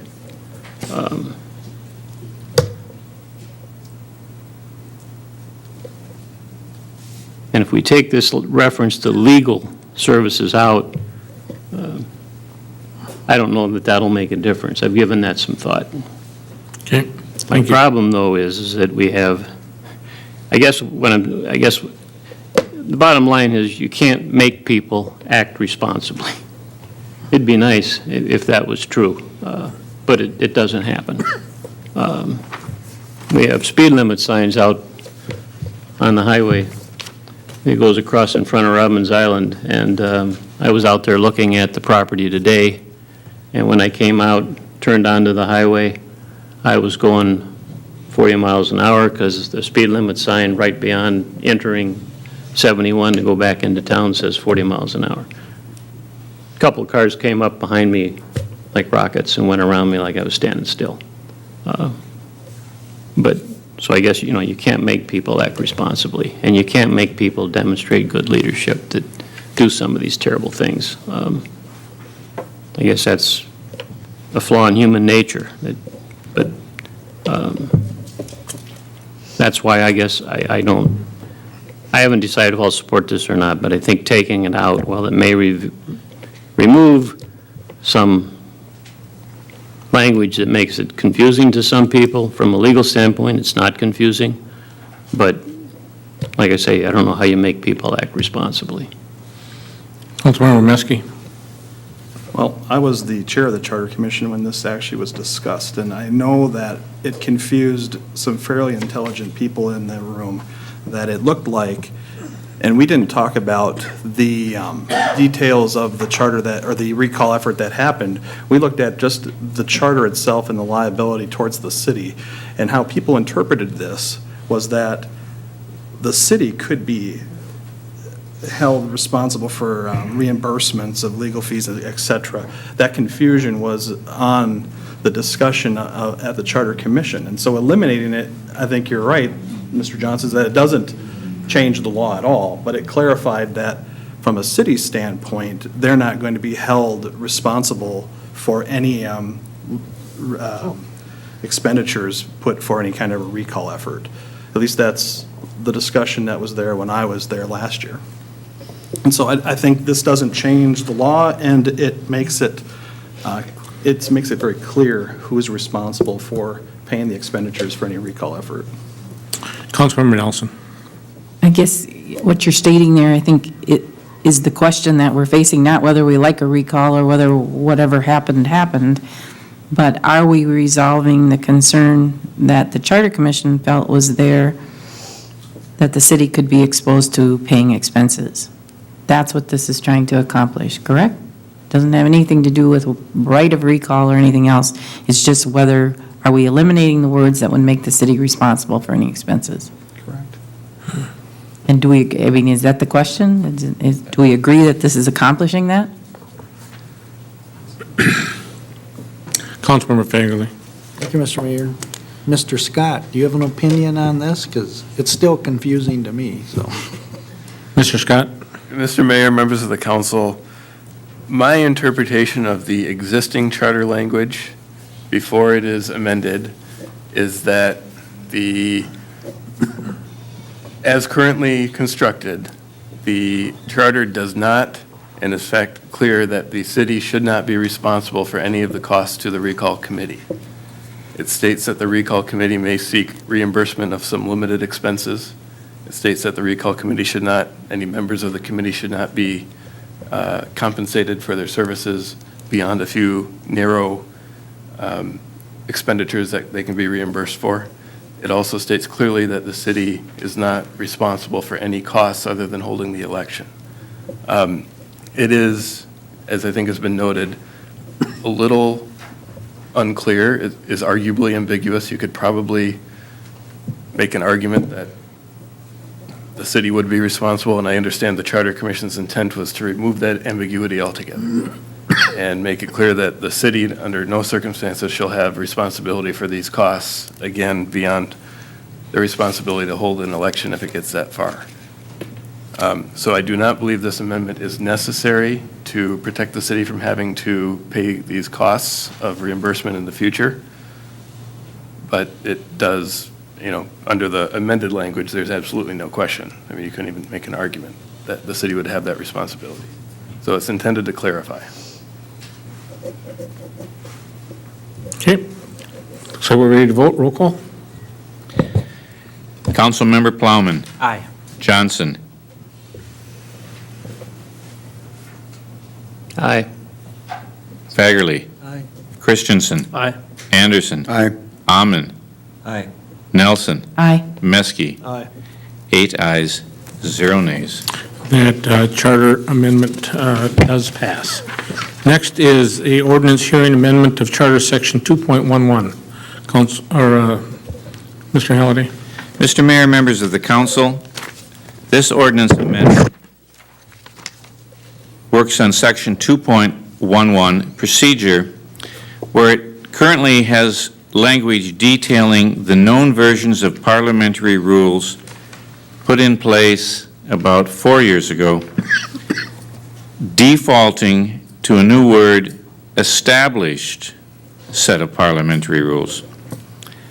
The Charter Commission believes this will properly position the city for the ever-changing rules and names in the future, as one of the names, Sturgis Parliamentary Procedures, has been changed since that time to the Standard Code of Parliamentary Procedure, which we actually adopted. It is smaller housekeeping that the Charter Commission believes should be approved, and it is their recommendation to do so. Move to approve. Second.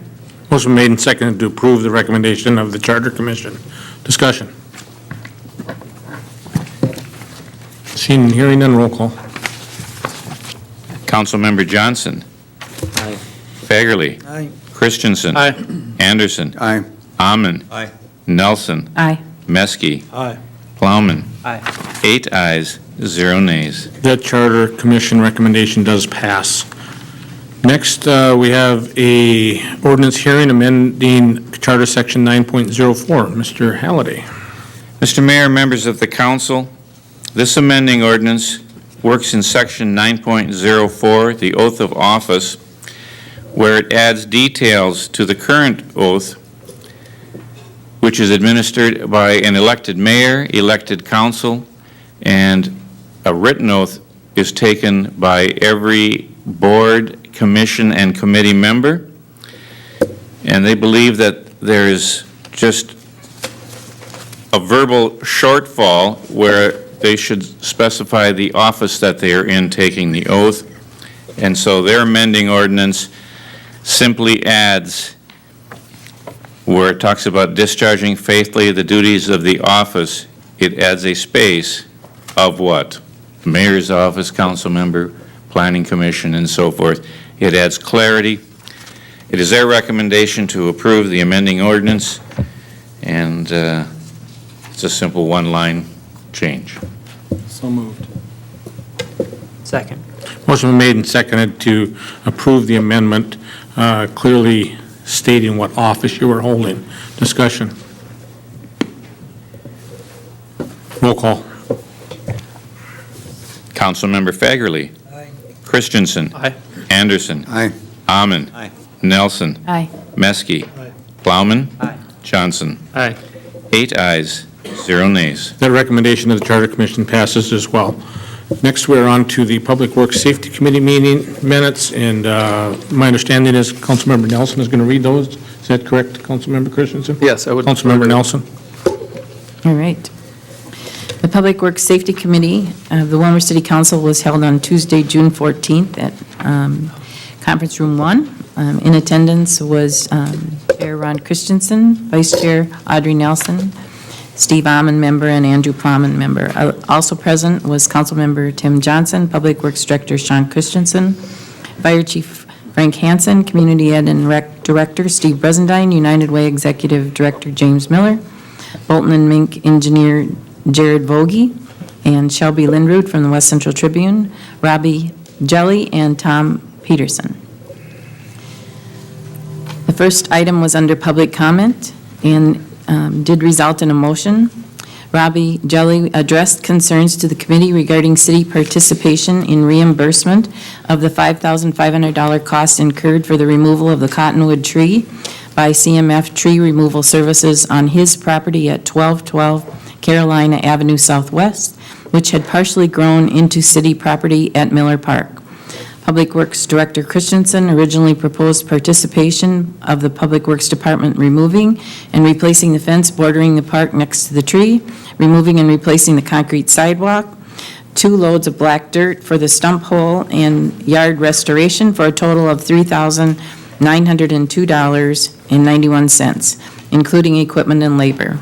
Tom Peterson spoke in support of Mr. Jelly's request and questioned the city's fee schedule considerations which were made to the following: taking the total project as a whole and dividing it in half to determine the city's participation and each party to be responsible for restoration of their respective properties. Reimbursing Mr. Jelly 30% of the $5,500 tree removal bill for a total of $1,650. Reimbursing Mr. Jelly $750 of the tree removal bill, which is the equivalent to each party paying $4,750, or reimbursing Mr. Jelly $1,000 of the tree removal bill and complete the items Public Works Director Christensen originally proposed. A motion was made and seconded and passed to reimburse Robbie Jelly $1,000 for the tree removal cost and complete the previously proposed restoration by Public Works Director Christensen. And I will enter that motion at this time. Second. Motion made and seconded to reimburse Mr. Jelly $1,000 for tree removal costs. Discussion. Councilmember Anderson. Thank you, Mr. Mayor. What has been our practice previously if we had something like this that comes up? Because I don't remember ever seeing something like this, and I'm a little concerned about the precedent that we're setting.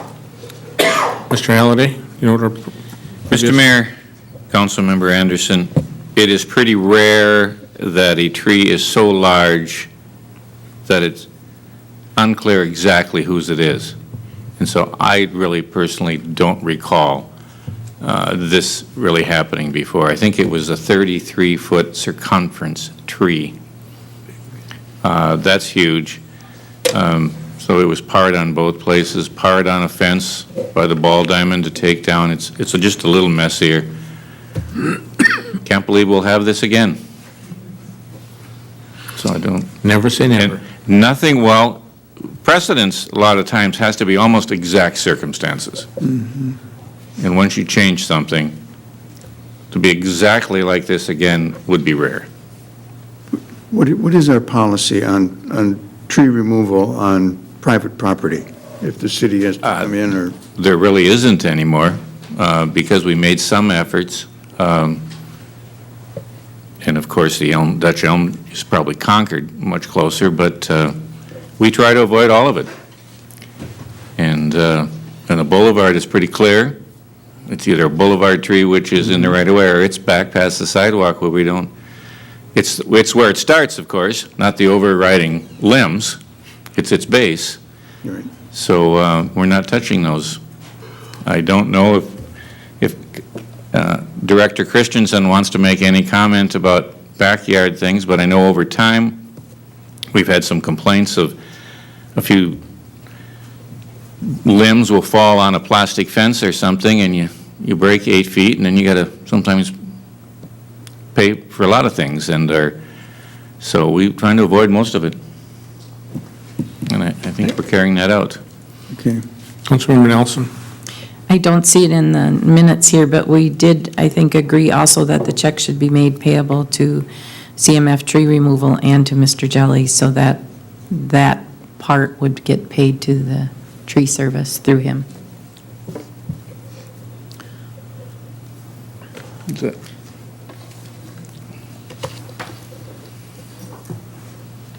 All those in favor of the motion signify by saying aye. Aye. Those opposed, same sign. The motion does carry. Councilmember Nelson. Item number 3 was police and fire updates, and this is for information. Chief Hansen noted that the jail census for June 14th was 102, 29 inmates from the Department of Corrections, 68 from Candioi County, and 5 from other counties. All calls for service the previous 2 weeks totaled 761, and we are 11 days ahead of the date last year. The majority of the calls for the previous 2 weeks were for traffic stops, followed by public assists and abandoned vehicles.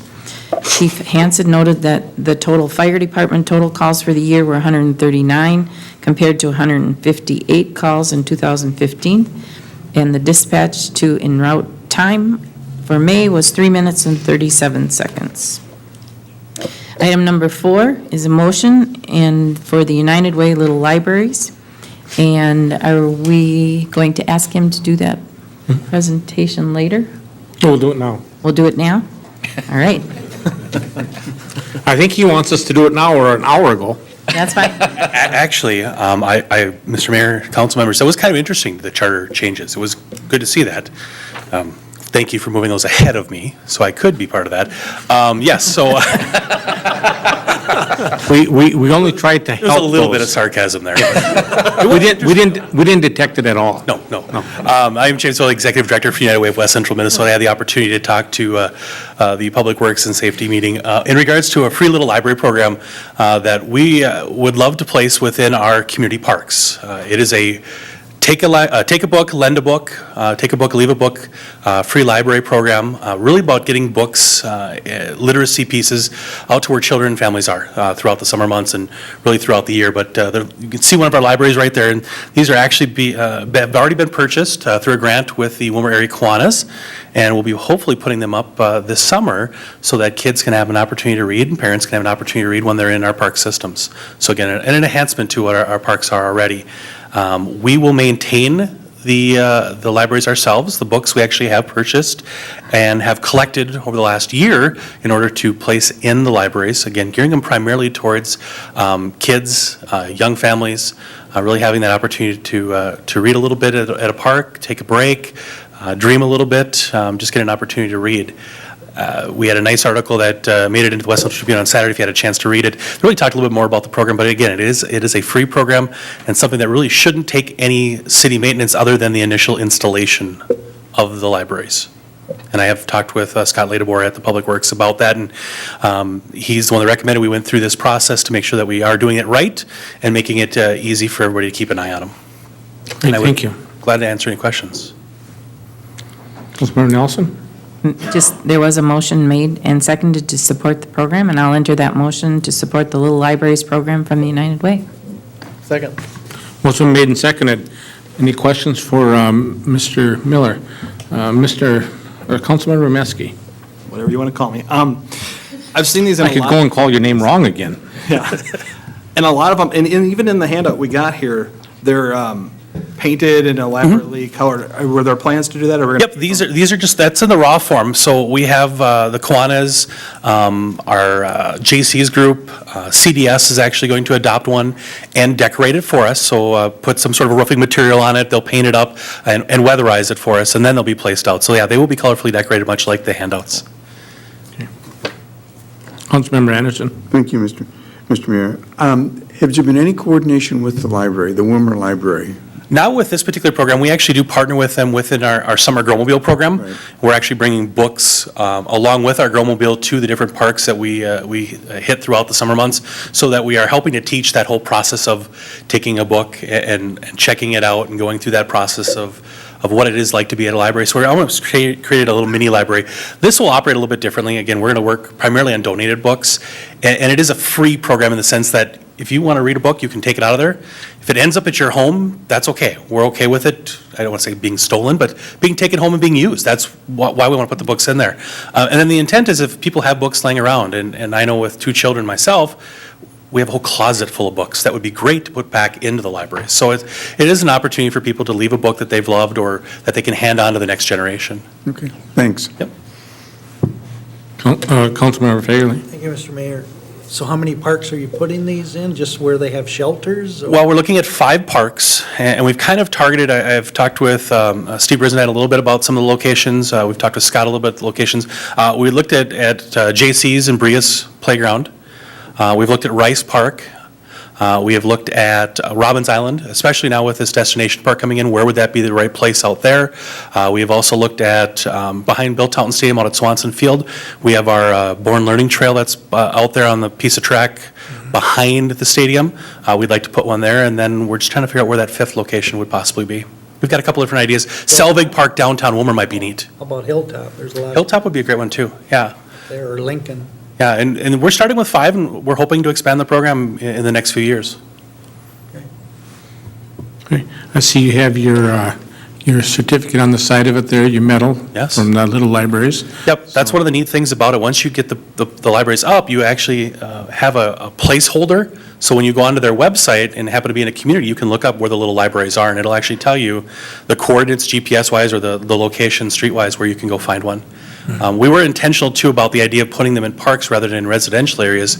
So many of the problems that I've looked into that have happened in established ones is they put them on the boulevard, and then it becomes a bit of a traffic nuisance. So you've got kids walking up to the boulevard to get a book out, and they're actually in traffic. And so that was the idea of putting them in parks, again, where people already are. Cool, cool. Okay, we have a motion and a second. Additional discussion? All those in favor of the motion signify by saying aye. Aye. Opposed, same sign. Thank you, and thank you to United Way for all the work you do for literacy in our community. All of the programs that you guys have worked on through all the years, and getting books in the hands of kids is a big deal. So having them learn to read and being ready for kindergarten when they get there is a big deal. So thanks for the work you guys do. Councilmember Nelson. Item number 5 was work order number 5, design and bid administration for the East Taxi Lanes Reconstruction Project at the Willmar Municipal Airport. And it was a resolution.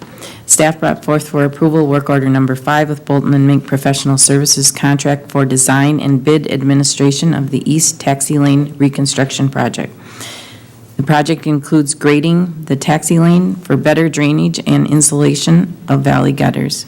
A motion was made and second to approve work order number 5 and was passed, and I will enter that motion as it was read. Second. Motion made and seconded to approve the improvements on work order number 5 of the Bolton and Mink Professional Services for design and administrative for the East Taxi Lane Reconstruction Project. Discussion. Seeing and hearing none, roll call. Councilmember Christensen. Aye. Anderson. Aye. Amman. Aye. Nelson. Aye. Meske. Aye. Plowman. Aye. Johnson. Aye. Fagerly. Aye. 8 ayes, 0 nays. The resolution passes. Councilmember Nelson. Item number 6 was work order number 6 for the airport master plan and airport layout plan update project. Staff brought forth for approval work order number 6 with Bolton and Mink Professional Services contract for aviation planning and engineering services of the 2016 airport master plan and airport layout plan update. The committee discussed public meetings, the advisory committee's role, and if tenants are involved in the planning process. Motion was made and seconded and passed to approve work order number 6, and I will enter that motion at this time. Second. Motion made and seconded to approve work order number 6 with Bolton and Mink for professional services for aviation planning, engineering services for the 2016 Airport Master Plan and Airport Layout Plan update. Discussion. Councilmember Anderson. Thank you, Mr. Mayor. Is there a dollar amount associated with this? Mr. Christensen? I believe it was. Neither one are listed. Mr. Mayor, I'm currently looking, I think it was in the agenda. Yeah, the dollar amount on that item is $305,018. If I could follow up? Yep. How much, are we reimbursed then, any portion of that, or is that our portion? Mr. Christensen. Mayor, members of the council, that's a 95% grant, and so we're responsible for 5% of that dollar amount. Okay, thank you. Roll call. Councilmember Anderson. Aye. Amman. Aye. Nelson. Aye. Meske. Aye. Plowman. Aye. Johnson. Aye. Fagerly. Christensen. Aye. 8 ayes, 0 nays. The resolution passes. Councilmember Nelson. Perhaps we should just go back to item number 5, because there isn't an amount there, too, and I think there was on our... It was like 59,000, wasn't it? 75. 75. 75,000. So it'll be reflected in the resolution? Right. All right, okay. It's also the name. Okay. I will move on to item number 7, which is for information only, which was the Civic Center roof replacement consideration. Staff brought forth for information, bid information on the Civic Center roof. Bid opening on the project took place on June 24th, and there was only one bid received. Staff is recommending no action on the bid at this time. And there was no other business to come before us, and we adjourned at 5:50. And I will make a motion to accept the minutes. Mr. Mayor. Second. Motion made and seconded to accept the minutes as presented. Mr. Christensen.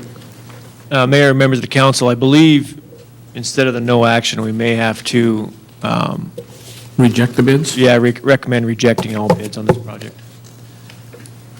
Councilmember Nelson. I'll- We have a motion on the table, so I'll withdraw my motion. I'll withdraw the second. motion it's been withdrawn. Councilmember Nelson. We need a motion to Reject all bids. reject all bids. I'll enter that motion. Second. Motion been made and seconded to reject the bids for the work on the roof on the Willmar Civic Center. Discussion. Councilmember Alman. Just a question. We still plan on getting that done this year, correct, Sean? Mr. Christensen. Mayor, members of the council, and Councilmember Alman, that is the plan. However, we have to reevaluate what that roof may look like. Well, Go ahead. thank you, Mr. Mayor. Yeah, just looking at it from, I don't know who the contractor is or where they're from, or those numbers have been exposed. And when we do this, it allows somebody else to come in to maybe give us a lower bid, or maybe not. So that's the risk we take. I just want to make that clear. It is a little unfortunate we only receive one bid, because once you expose your numbers with the specifications, if they're not going to be changed, it's a little hard to rebid it again. I just wanted to make that. I'm just curious, Mr. Christensen, who was the bidder or the only bidder? Do you happen to remember who that contractor was? Mr. Christensen. Mayor, members of the council, Councilmember Alman, the bidder on this project was Cornerstone. Thank you. Councilmember Nelson. Maybe Mr. Christensen would like to comment. I know we asked the other night if we were in a crisis out there with the roof, so maybe you'd like to just address that as to whether we have to do it this year or not. Mr. Christensen. Mayor, members of the council, Councilmember Nelson, there's a little bit of a backstory to this project as well. This is actually at least the second time it's been through the CIP process. And the dollar amount in the CIP process, or approved in the CIP, was not enough to cover this project. So that being said, I don't know if we're in a crisis mode, but it was scheduled and has been scheduled to be done this year for a number of years. Maybe 2 to 3 years ago, it was scheduled as well. Mr. Brizendine may have a better date for you, but crisis, probably not. Needed, yes. Mr. Brizendine. Mayor Calvin, members of the council, Councilman Nelson, I agree with Sean that it has been an ongoing issue for a number of years. This is the second time we've had money approved for this project, and each time we've requested bids for it, the bids have come in substantially more than what we had in the budgets. We don't know why that is necessarily, but we do have water infiltration issues when we have heavy rains like we did the other day. Typical rains, not so bad, but when we have heavy rains with some wind, we do get infiltration, and we know that that's an issue and something that we should address. As Sean said, looking at options available to us, we'll go back to the contractor that we worked with in developing the bids and try to come back with another potential solution. Thank you. Those in favor of the motion to reject the bid signify by saying aye. Aye. Those opposed, same sign. That motion does carry. Councilmember Nelson. All right, I will enter a motion to accept the minutes of the meeting. Second. Motion made and seconded to accept the minutes as presented. Discussion. Those in favor of the motion signify by saying aye. Aye. Those opposed, same sign. The motion does carry. Councilmember Amon for Labor Relations, please. Labor Relations Committee met on Wednesday, June 15th. We had no public comments. To identify the review process for the city administrator's position, there is a motion that will be required here. We presented a tentative timeline developed by City Attorney Robert Scott for the administrator's 6-month performance review for consideration by the committee, and the committee discussed the schedule and process and the suggested changes. We recommended that the next one-year evaluation will be 6 months from now, include a review by the department heads. That was one thing that I would recommend. The recommended format for the evaluation was reviewed with a request by Mr. Christensen that a numbering system be coordinated into the format using numbers 1 through 4 with the ability to do 1/2. It was suggested that the council consider setting goals for the city administrator as a result of the review process, and it was also the recommendation of the committee to revise the timeline as noted during discussion and approve the evaluation form as presented with the inclusion of a number system for compilation. Mr. Anderson moved the recommendation of the committee. It was seconded by Mr. Christensen, and the motion carried. And I will move that recommendation, Mr. Mayor. Second. Motion made and seconded to identify a review process as described for the evaluating, the 6-month evaluation of the city administrator. Discussion. Councilmember Nelson, followed by Anderson. I just am seeking clarification for using the numbers 1 through 4 or a half. So the columns refer to requires improvement, achieves expectations, exceeds expectations, and outstanding. So are we doing one, how are they going to line up? Because I know we didn't agree on how we did it the last time. So is 1 requires improvement, 2 achieves expectations, or what do the numbers mean?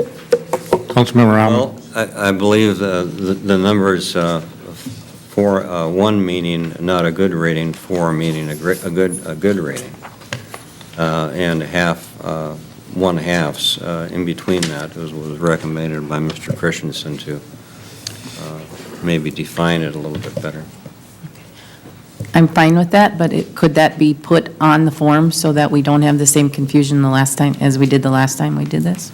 Mr. Scott will make sure that happens. He's nodding in an affirmative, so. Is that okay with you, Mr. Rahman? Councilmember Rahman? That's what we discussed, yeah. Councilmember Nelson. I also just had one more question on the schedule that was laid out. It's identifying a closed session at 6 o'clock. I just wanted to make sure the city attorney would be present when we do that closed session. I don't think it was listed there. And I believe in order to have a closed session, the city administrator has to agree to a closed session, correct, Mr. Scott? Not in the way he laid it out. Mr. Scott? Mr. Mayor, members of the council, that is correct, that the council has the opportunity to have a closed session to evaluate the administrator, but if the administrator chooses to have it open to the public, it is required to be open to the public. Correct, right. Councilmember Nelson. Whichever way we do that, I still have a request that the city attorney be present at that meeting. I believe Councilmember Amon mentioned or nodded that was going to happen. Is that correct, Councilmember Amon? Yes, it is, Mr. Mayor. He will be at the meeting. He'll be in town for our meeting, so we just thought 6 o'clock would be a good time to move this process along and get it resolved. Councilmember Anderson. I think the timeline is laid out. I just want to make sure that the council adheres to that we have to get all of these turned in by June 28th. We'll be getting the forms soon, but we do need to get them. Everybody needs to turn them in. Councilmember Amon, are you going to be distributing those forms? I believe they are going to be sent out by the attorney's office to every individual person on the council and the mayor. And after that, they can be submitted or personally handed into our confidential secretary, city office, where that information will be kept in good keepings until we have an opportunity to review those. Okay, so the confidential employee you're talking about is Ms. Summers? Yes. Right. That was the consensus of the committee at the time, that that would be all right, unless Mr. Scott feels that they should be sent to him. Mr. Scott? Mr. Mayor, Councilmember Brahman, I am totally fine with the forms being turned into the clerk's office secretary and presumably forwarded to me and Councilmember Brahman as well. And I believe it's the city assistant, or the city administrator's assistant, not the clerk's. Yeah. Okay, Councilmember Nelson. Just I'm one- sorry, Councilmember Anderson, does that answer your question? Yes, yes, I'm good. Thank you. Councilmember Nelson again. Just one more comment. It's listed in here that it was suggested that the council give setting goals for the city administrator as a result of this review process. And so I guess I have a concern, because we're basically acknowledging right now, and I think we need to, that we have not given him any goals at this time frame. So I think we need to be stronger with than suggested, that we need to commit to helping give some goals, so that we don't end up in a situation 6 months from now that we're doing the same thing we are now by saying we don't have any goals. Councilmember Christensen. Thank you, Mr. Mayor. The reason for doing it as we are, or as Mr. Alman mentioned, is the first 6 months is the probationary period. You either want the guy or you don't want the guy, or where does he stand in the middle? You want to continue his employment, set some goals for the one-year review. So we didn't think it was important to have goals the minute you hire somebody. This is basically a probationary period, and that's what was discussed at the meeting. Okay. Councilmember Nelson. Just a point of clarification, we discussed that at the last council meeting, that there was not a probationary period. Am I correct? And that we didn't need to worry about getting this done within the 6 months because there wasn't a probationary period. Mr. Scott. That's correct, Mr. Mayor, members of the council. There is no, you have employed an administrator as part of your contract with your administrator. You've set out a process for evaluating the administrator at 6 months and then annually, at 1 year and annually thereafter.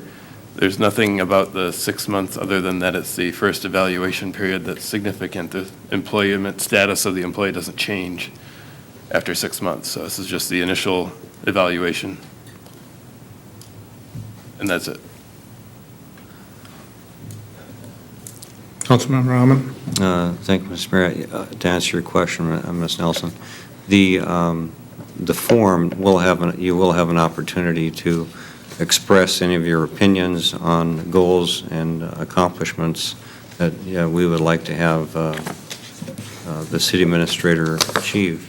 Those, of course, are going to be compiled and condensed down and presented to the council. That was my understanding at the committee meeting, that we have the opportunity. We can't force people to write down their goals and objectives that they'd like to see the administrator move on, but at least this is an opportunity to get some suggestions out there. May I comment? Councilmember Nelson. I appreciate that comment. I think, just for clarification, each of us putting down a goal on a piece of paper, if we don't collectively agree to those goals, it isn't any different than our statement before about having a mission statement or a strategic plan. So I would just like to see us commit to helping the administrator be successful and commit to some expectation and some goals. And I would hope that we would consider doing that out of this review. Councilmember Rahman. I don't think we're going to have enough time before the council meeting to accomplish that, but I'm hoping that these continued discussions should be probably discussed at the Labor Committee meeting again, and get ready for the ideas of the City Council collectively to make that report to the city administrator as far as what the goals are, and that will be an ongoing, that'll be something we can very easily put on the agenda.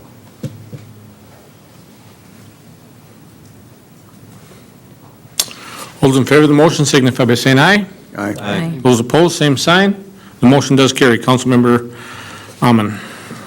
Item number 4 was the Public Works Director vacation adjustment. The committee reviewed correspondence from Mr. Cruz in response to the previous meeting where he was asked to research what other cities have for policies regarding post-hiring adjustments to vacation accruals.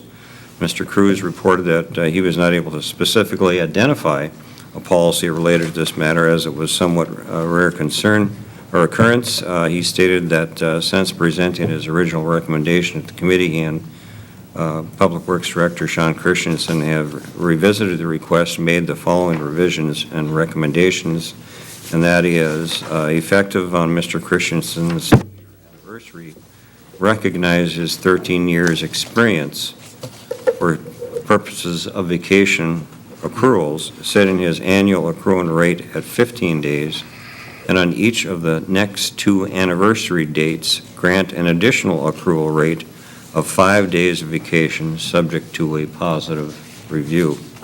The committee discussed the recommendations and the uniqueness of the situation. Mr. Christensen stated that it was his intention to present his request during negotiations and discussions, but in lieu of the contract events, that did not take place. There was a motion moved to approve the recommendation of staff, and it was seconded, and I will move the recommendation to the committee. Second. Motion made and seconded to approve the modified vacation accrual rate. Discussion. Councilmember Meske. I see that there was not a policy specifically found because this was a rare occurrence. However, crafting a draft policy regarding vacation accruals seems like something we can do and put pen to paper and actually write a policy that would address this, because we've heard from several folks that people may leave early from the city in our employment, and we would be hiring people that hopefully would have experience to replace that, and this could happen again. And so thus, that's why we wanted the policy kind of explored, and if there isn't one, that's an opportunity for perhaps the city to write one. And so I'm not going to stand in the way of the motion that's here, but I think we didn't address the long-term issue, and we need to write a policy. Okay. Councilmember Amon. I agree wholeheartedly with that. Drafting it will be an accomplishment, I understand, because it has maybe not been addressed, and every situation is unique, kind of like when we dealt with the tree situation here earlier. Based on everybody's experience and what level, I just want to offer a brief opinion. This is a little bit unusual, and we discussed it quite lengthily. It was difficult for me to accept it in some regards because of the contract that was approved by Mr. Christensen at the time his employment was drawn.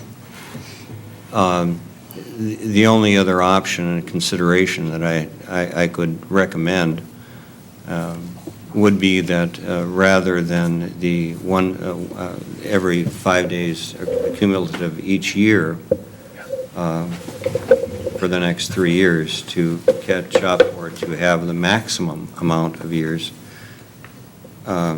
would be to give, rather than just the 2 years credit that we have right now for his years of service, that we, rather than deal with the issue of 5 more days paid vacation, that we adjust the current contract we have to allow so many, a given amount of number of years credit to his performance or with being an employee for the city of Willmar.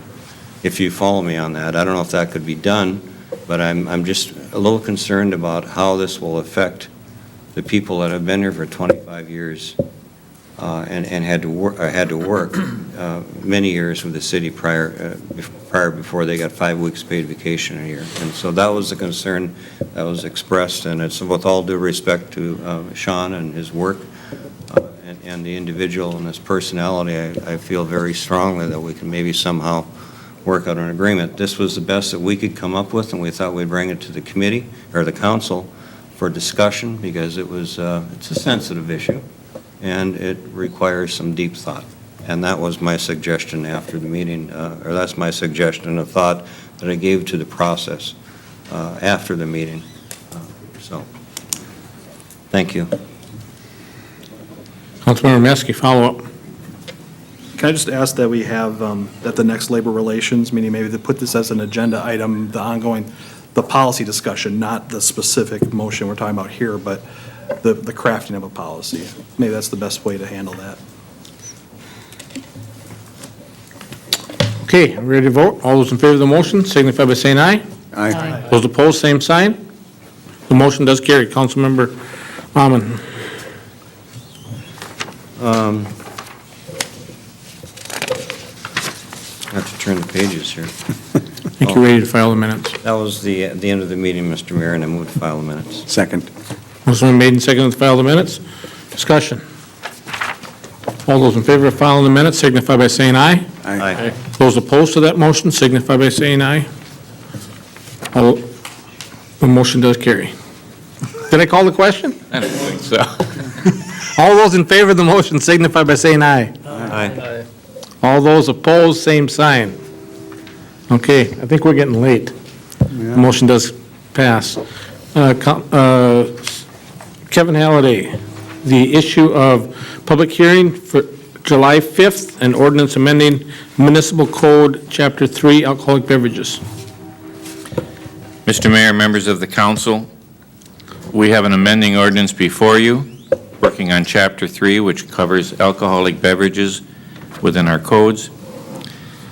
We have a situation where we have developed long ago, at the start of the Convention and Visitors Bureau days back in the 1990s, of setting up alcohol in the Civic Center for conventions and big businesses that wanted to hold annual meetings and so forth at the Civic Center. And we never put it in for other activities of social nature. We didn't allow for concerts or weddings or things like that. We have a private sector request to have some concert in September with the sale of alcohol, and it just can't be done as it is now. And so this amending ordinance talks about opening up the activity for conferences or social affairs, including concerts and athletic events at which participants' eligibility is not limited to persons 18 years of age or younger. So we don't want it at, obviously, the younger hockey games and so forth like that. This is really dual purpose. It has an opportunity to open it up for concerts and other social affairs. It's a very unlimiting 2 words. Opens up the door for a lot of things. And then it is clearly assisting for putting up in the junior level hockey activity that is coming. We used to have it limited to like 3 days, and now sale of activity is limited to the length of the lease for the event. So at this point, this is technically the first reading. We're just asking the council to call for a public hearing on July 5th, which is our Tuesday after the holiday, and to take public testimony. Move to approve. Second. Motion made and seconded to approve a public hearing for July 5th, amending the municipal code, Chapter 3. Discussion. All those in favor of the motion signify by saying aye. Aye. Those opposed, same sign. The motion does carry. Next, we have a consideration of preliminary plat. Mr. Peterson.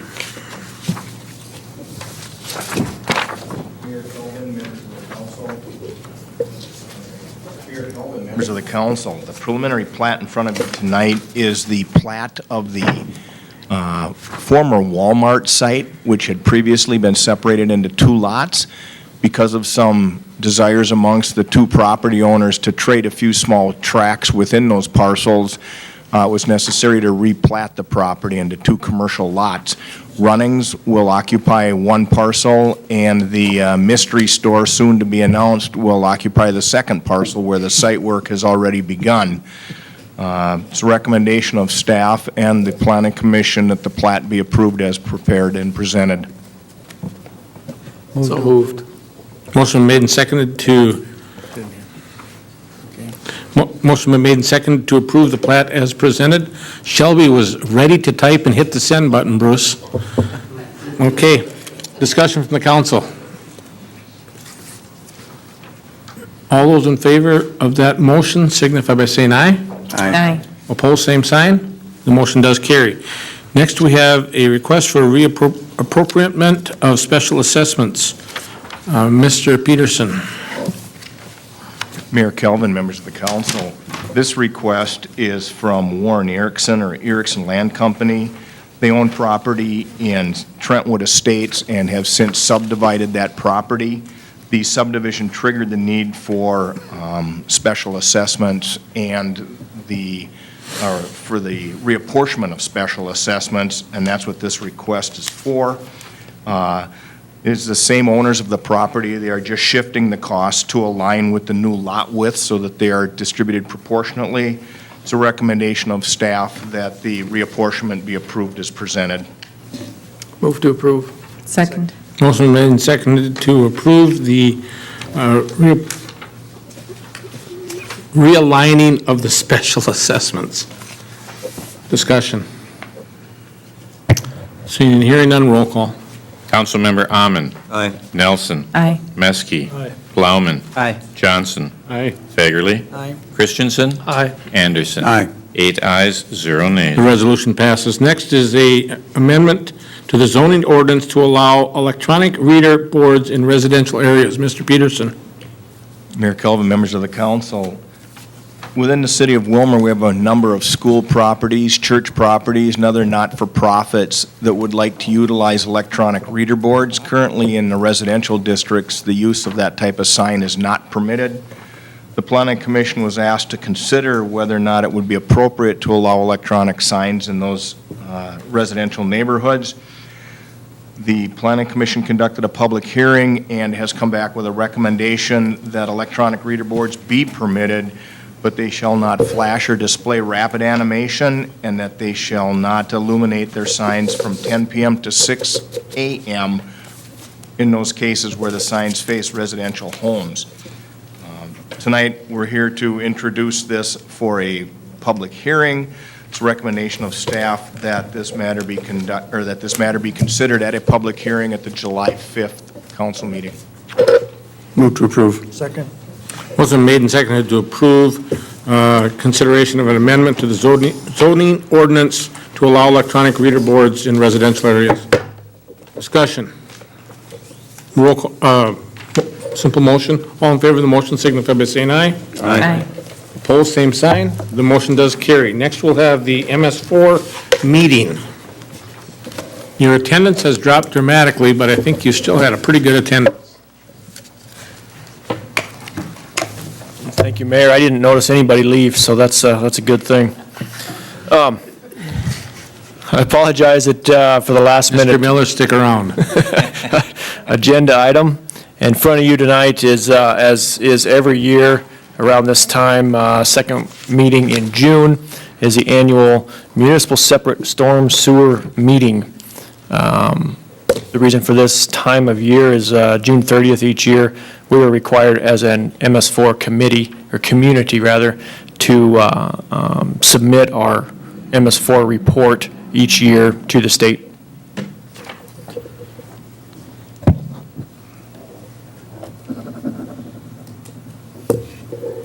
So what's the purpose of the meeting? Purpose of the meeting is to continue to raise awareness of the importance of good stormwater management, to give an update on the status and compliance of the MS4 permit conditions by saying, what has the city done in 2015? what's the city currently doing in 2016, and what does the city plan to do in the future?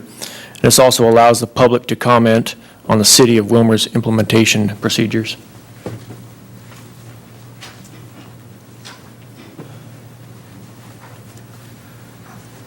So what is MS4?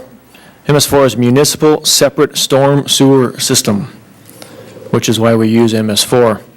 It's a conveyance or system of conveyances designed and used for collecting stormwater, which includes roads with drainage systems, municipal streets, catch basins, curbs, gutters, ditches, man-made channels, and storm drains that is owned or operated by a government unit having jurisdiction under Section 208 of the Clean Water Act that discharges directly to waters of the United States.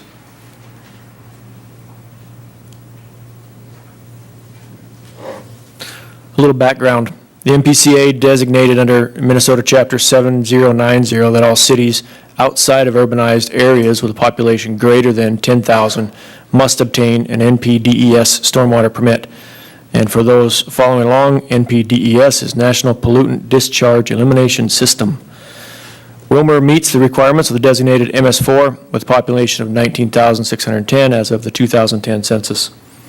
City originally received approvals of the SWIP and the MS4 permit in 2008, and the current general permit coverage is from August 1st, 2013 to July 31st, 2018.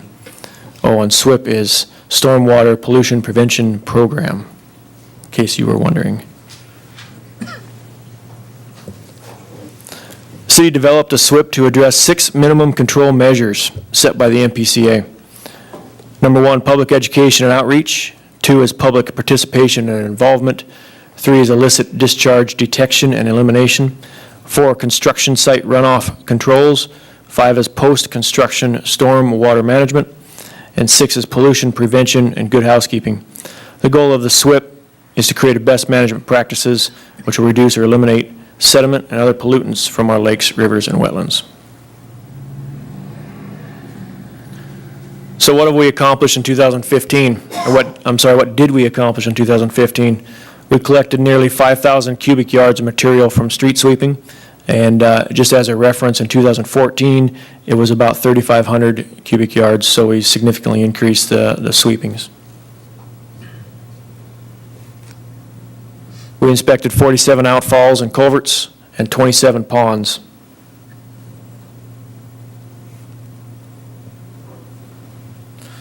Some of the projects we did also in 2015 was a Civic Center Drive pond improvements. And the upper left picture there shows what it looked like prior to the construction or cleaning, if you will. And the lower left is the pond as it sits today. We also did a number of ditch cleanings in the system, and lower right shows one of those ditches after cleaning.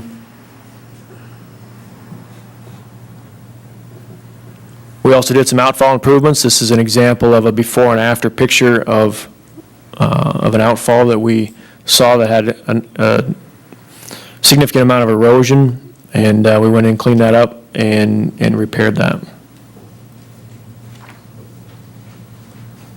We also did stormwater complaint inspections.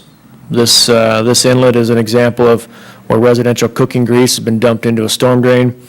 We cleaned the basin and asked the area business owners to get the word out to the renters that it is not allowed to dump that into the drains.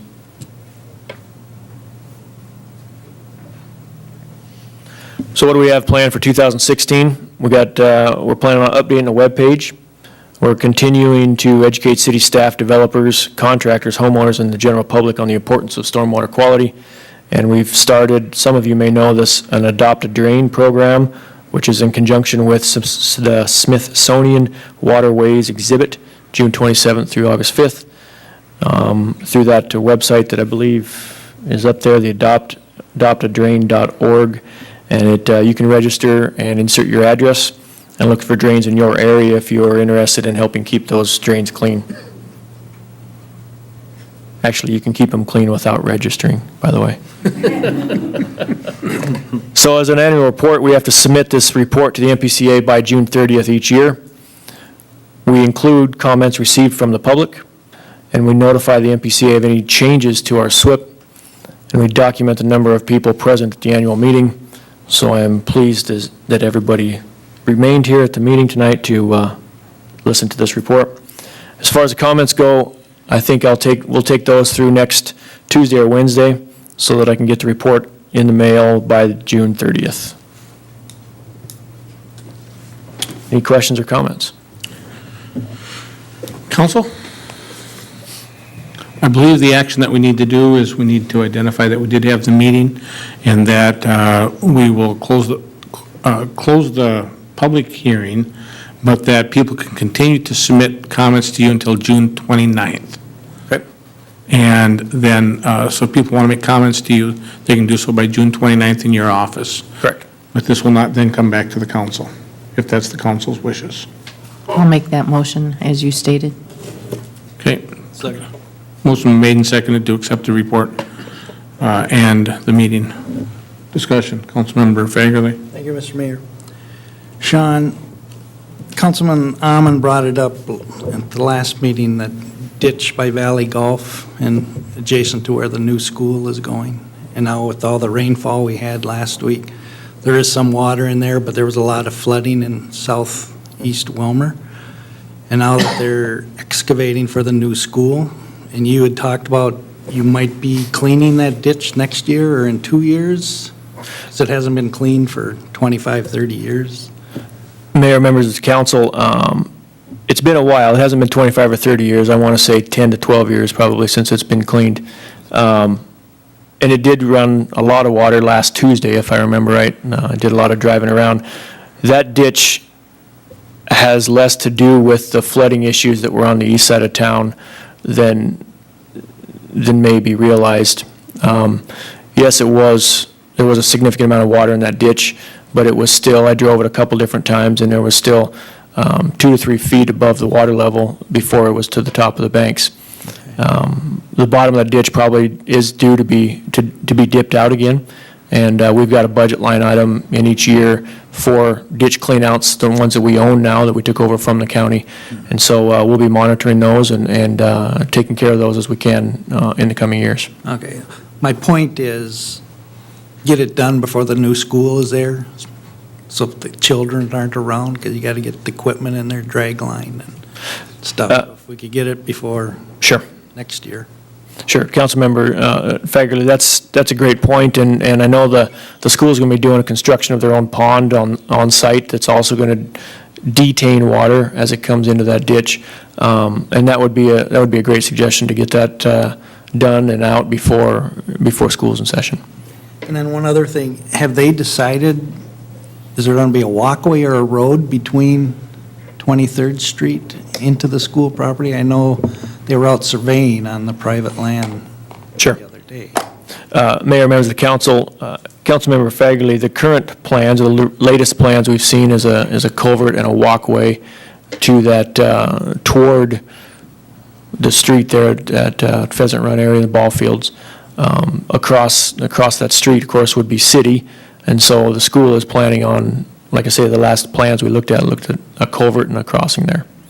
But not a road, a walkway, pedestrian. Like an 8-foot path then, or? I would say 8 to 10. My guess is maybe a 10 even across the ditch. Okay, thank you. Okay. Councilmember Nelson. Will that be able to be used for bikes then too? Councilmember Nelson, that's my understanding, yes. Okay, thank you. Okay, seeing and hearing no more questions, all in favor of the motion, signify by, Councilmember Amon? One question. Sean, you sent me a letter on responding to some of those concerns on the ditch Mr. Fagerly just mentioned that we've brought up in the past. And you mentioned in that note that funding for 2017 would be required in the budget, to accomplish that. And that has been submitted to the mayor for consideration of the budget. Is that correct? That's correct. Okay, and you don't know how much that is offhand? Off the top of my head, I looked at enough line items, I can't tell you what that number is. All right, thank you. Thank you very much.